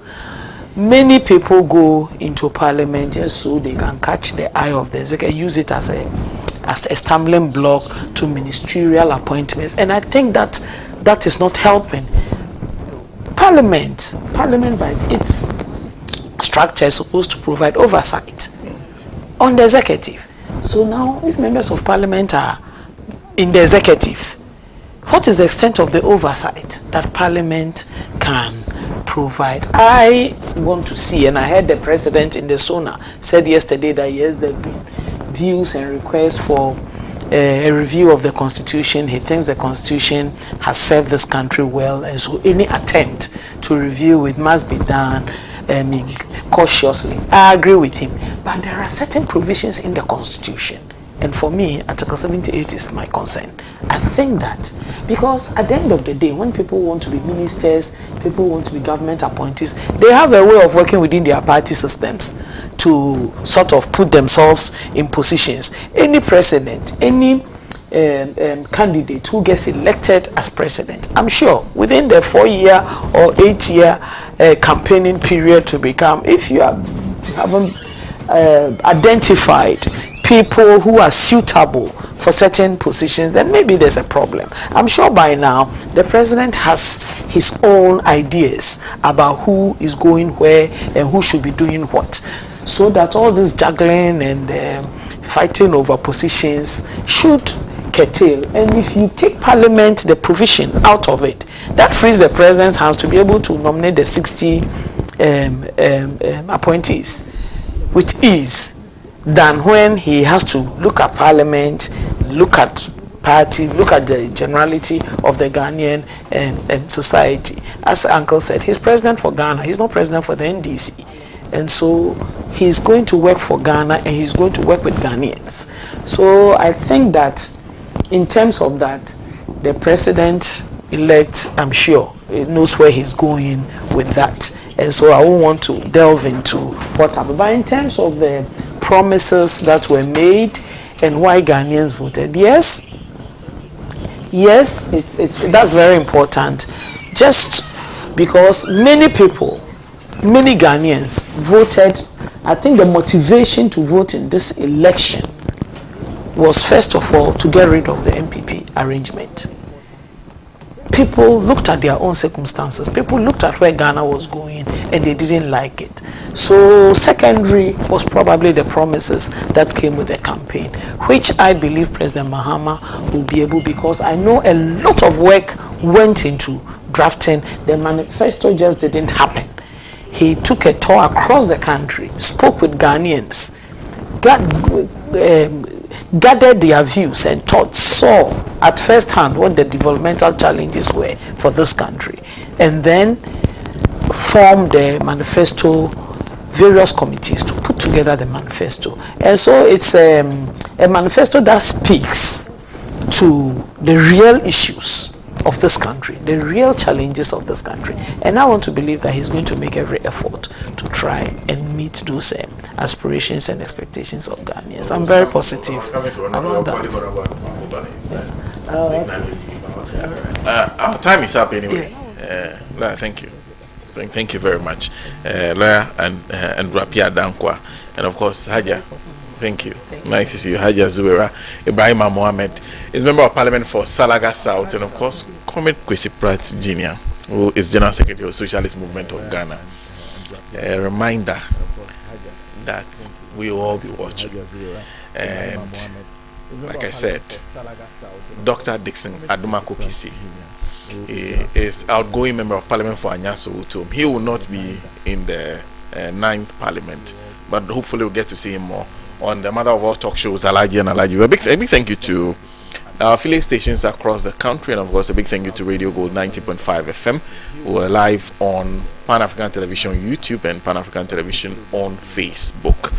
Let me end by saying a happy birthday to a few people. A happy birthday to Michael Atre Adao.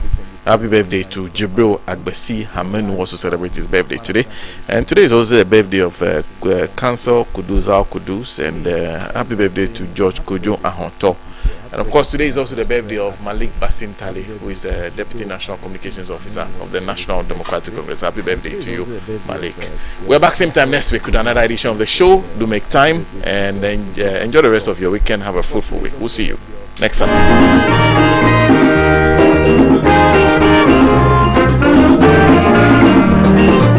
He has labored, he has suffered to lead his people into the land of freedom.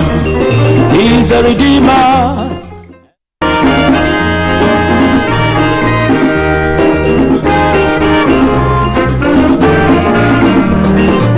He has labored, he has suffered to to lead his people into the land of freedom. He is the Redeemer.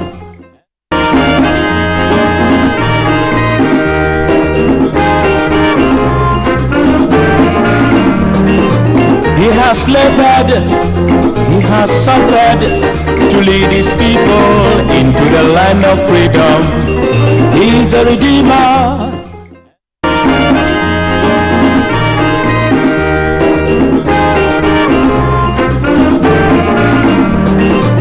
He has labored, he has suffered to lead his people into the land of freedom. He is the Redeemer.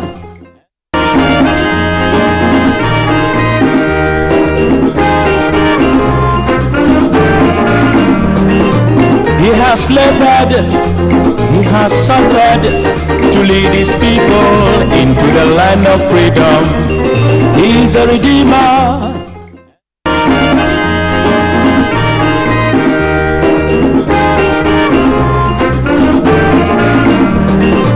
He has labored, he has suffered to lead his people into the land of freedom. He is the Redeemer.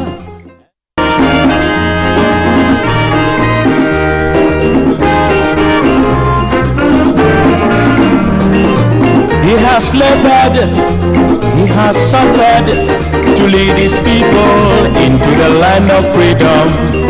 He is the Redeemer.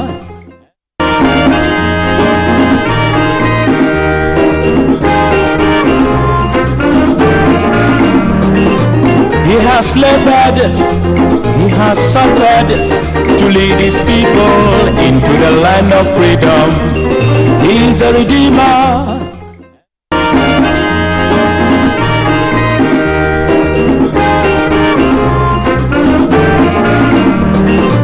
He has labored, he has suffered to lead his people into the land of freedom. He is the Redeemer.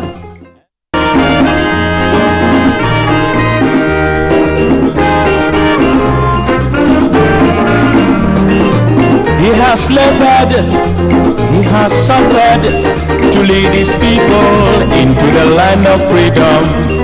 He is the Redeemer.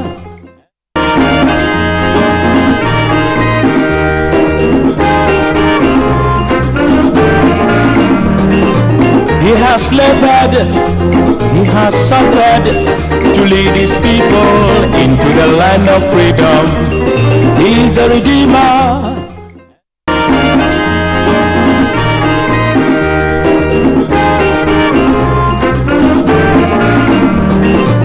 He has labored, he has suffered to lead his people into the land of freedom.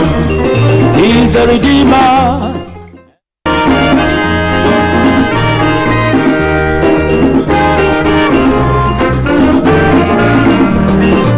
He has labored, he has suffered to lead his people into the land of freedom. He is the Redeemer.